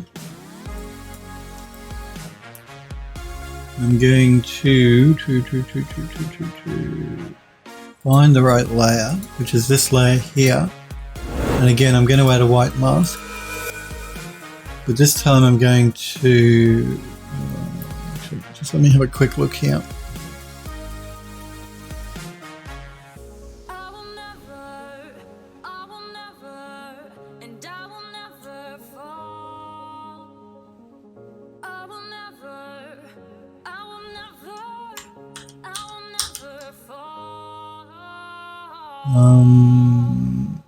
Let's try mid-grey. The setting could hardly be more perfect. New eyes, new vision for the world. An unparalleled blending of science and art.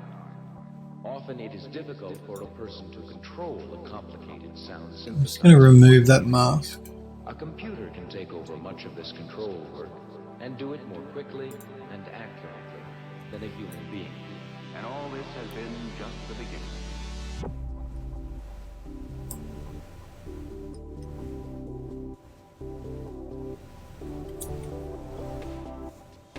Edward Loss says, I'd hate to fall down those stairs. I would too. Helpwood says, I feel the same about stairs in general. Yeah, falling down any stairs is not good. You don't want to fall down stairs. That's bad. Bad to fall downstairs. Okay, so that is that group there. Again, I've just got to get myself organized here. So I want to add a white mask.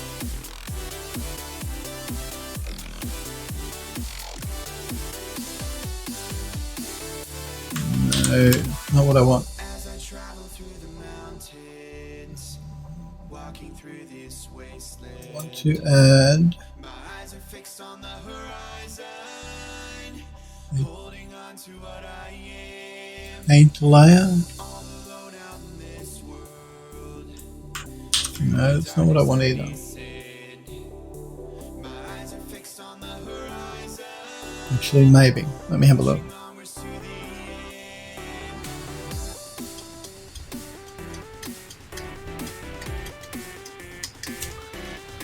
I'm just going to do a test on one of the steps here to see if I can get a blend that I like. So we want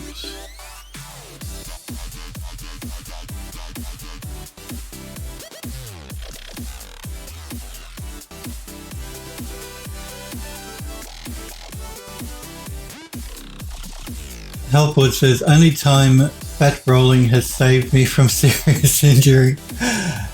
It did nothing to prepare me for playing Dark Souls. Android Lust says, I never fell all the way down a stair set, but it could happen one day. Touch wood, I've never fallen all the way downstairs either. I've tripped on stairs and I've sort of like slid down 2 or 3, but I've never fallen all the way down the bottom. It's not good to fall downstairs. You want to try and avoid that, if you can. As I travel through the mountains, walking through this wasteland. My eyes are fixed on the horizon, holding on to what I Yeah, I don't know if I can actually get a blend that I like. What about it? through the darkness I descend. My eyes are fixed on the horizon. What I'm sort of like looking at doing here is I'm going to... Normally what I do is I add a smart material and then I change the multiplier to do like a dust layer. But because these stairs are so complicated, I'm thinking I might do a dust layer by hand. If I can get the blend to work the way I want it to. So what I'm going to do is I'm going to pull it all the way up so it's too heavy, much more heavy than I want it to be. It just makes it easier for me to see where I'm adding it. And then we'll change the blending layer and tone it down. So I'm just going to go through and paint in like where dirt has started to accumulate in the corners.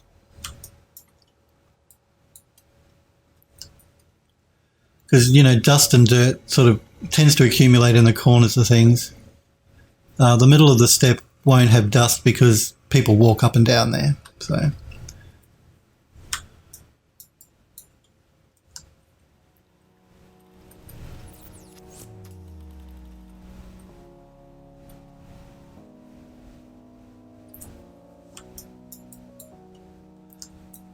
we have to remember too, this bookcase is been hidden in that back room for years and years, so it's, a lot of dust will have accumulated, a lot of dirt on the steps particularly.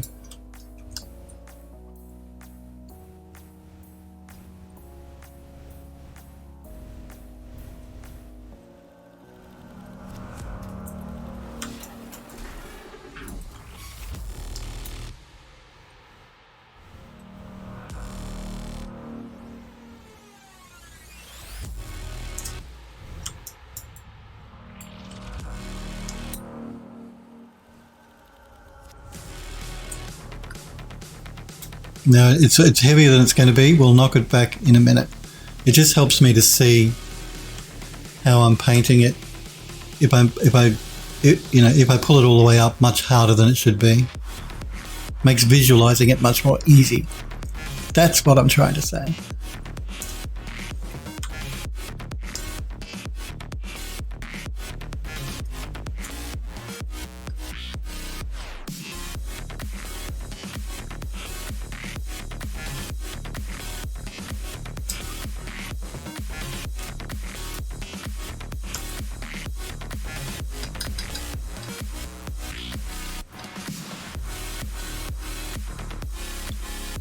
I'm just touching really lightly with the pen as well. I'm not pushing too hard. I don't want to add too much.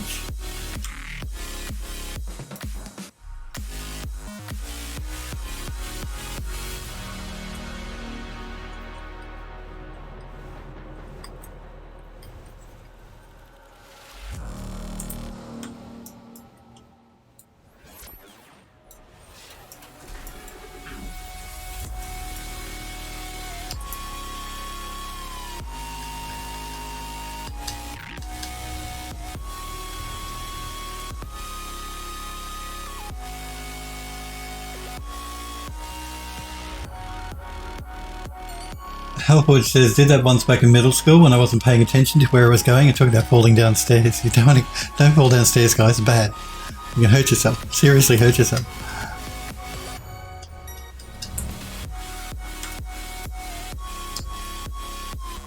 Helpwood says, only time... Oh, sorry, I think I've read all that. Android lost says, I've fallen... Yes, Helpwood. Hey, Phil. I got to the end of the chat there eventually. Yes, Helpwood.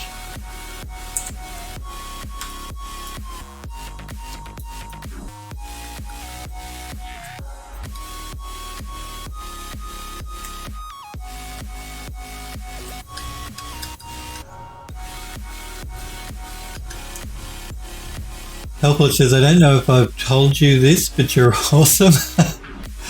Been learning a lot hanging out with you all. Well, that's cool.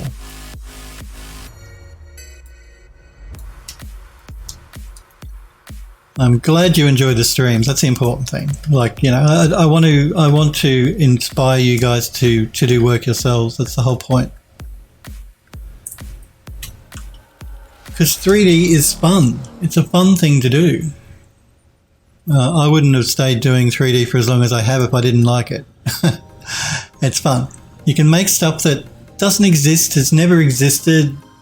Whatever you can imagine, you can make pretty much. And that's one of the things I really love about doing 3D. Phildo love, Android Lust, thank you. Yes, the Phildo love.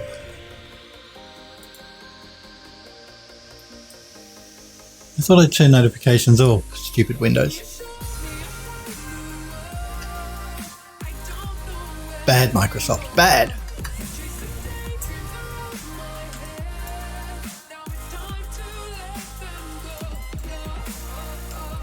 We're almost at the top of the steps, so we're almost done. Almost.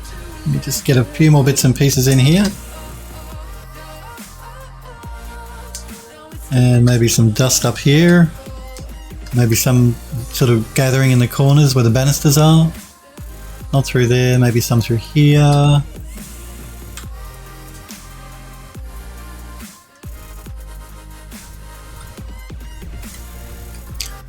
Okay, so now what we're going to do is we're just going to pull back on the mixing. Because we want it to be subtle. We don't want it to be heavy. Sort of like that. Hopefully you guys can see. It just adds like a layer of dust on the steps. Subtle. We want it to be subtle.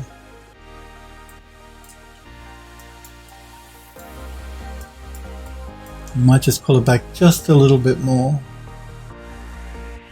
But we might just play with the mixing a little bit. See if we can't get a bit of mix going on. It's probably better. So yeah, we just want it to be subtle dust, just gathering in the corners here and there.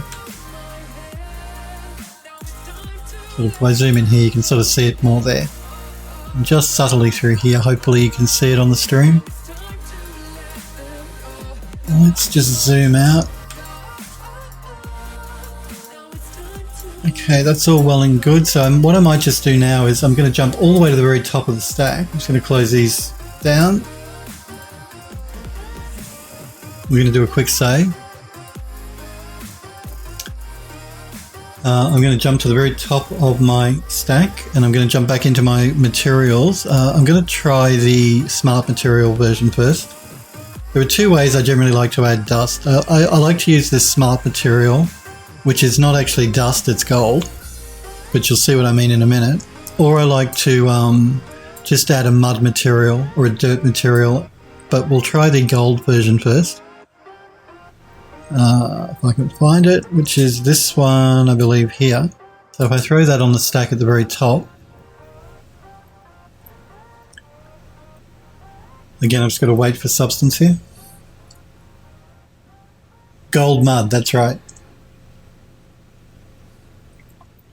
And then if we change the blending mode,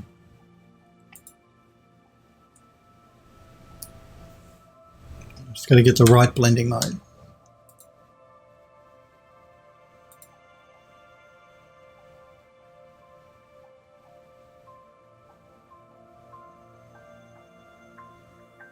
It doesn't work for everything, unfortunately. What I want to do too, though, is let's change the blending. Let's see if we can get a blending mode that will work.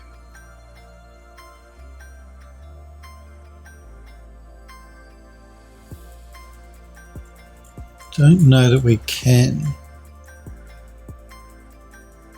Let me just zoom in a bit so I can have a look at it.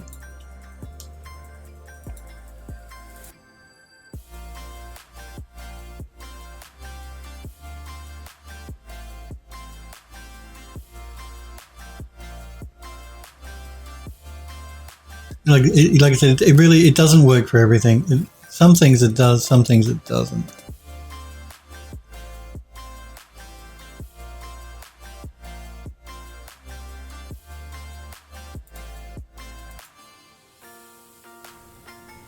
I'm just turning the layer on and off so I can see exactly what it's doing. Okay, so what I want to try and do here is I want to...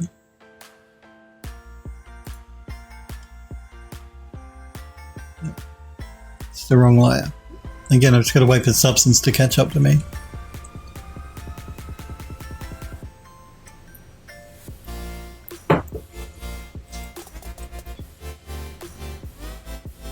Come on, substance, you can do it. You can do it. Alright, I want to turn that back on. That was not what I wanted. I want to go in here and I want to change... So many layers going on. I want to turn off the height and the normal. I want to turn off the height and the normal. We don't need height or normal information if it's a dirt layer. Dirt does not have height, really. Not height you're going to see anyway.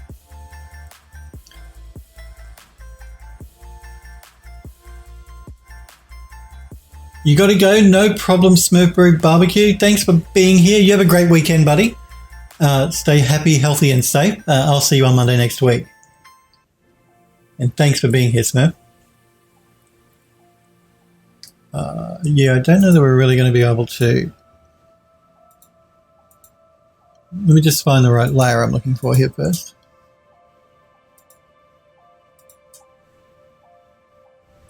It's probably going to be this one. Yeah, it's that one. So I'm going to turn off again the height and the normal.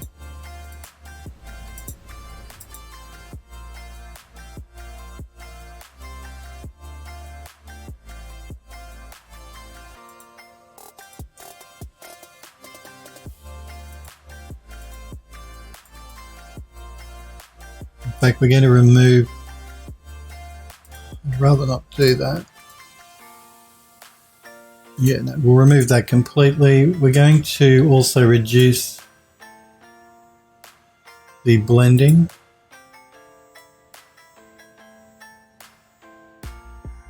Actually, don't like that. I think what I'm going to do here is I'm going to throw a smart mask down.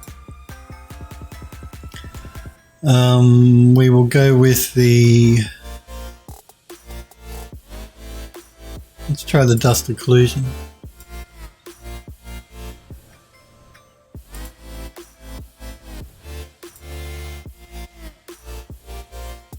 Just going to pull it back a bit.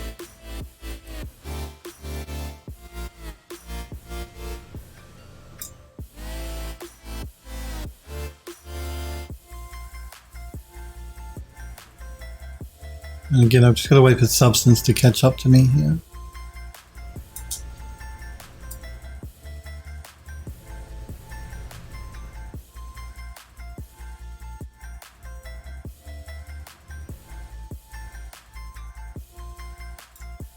This is sort of like adding another layer of dust on top of everything else. I've just got to get the blending right.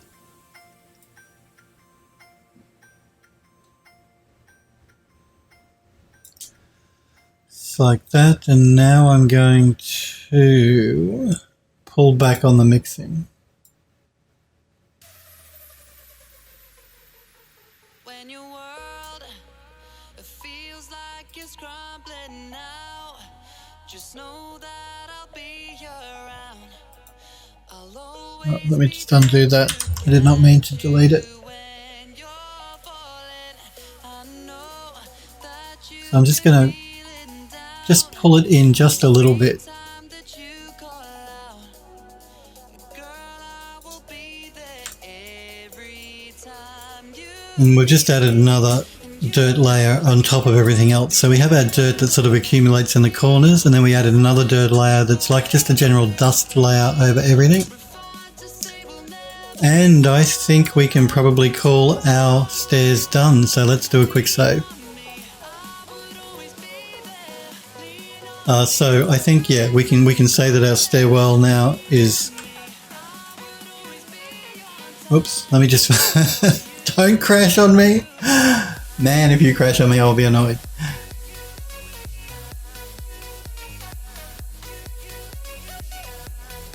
Thank God. All right. I'd hate if it crashes as well. Android last G. So yeah, we can say that our stairwell now is done, and we can move on to a new asset next week. I do want to thank you guys though for being here and hanging out and watching. I will be back, of course, on Monday next week at 5 p.m. Pacific time in the United States. That's going to be 10 a.m. if you're in Australia, or 1 a.m. if you're in the UK. You're quite welcome. Thank you very much, guys, though, like I said, for being here and for hanging out with me. You guys stay safe in this human malware world that we're living in now. Have a good weekend, and I will see you all again on Monday next week. You guys take care. See you guys.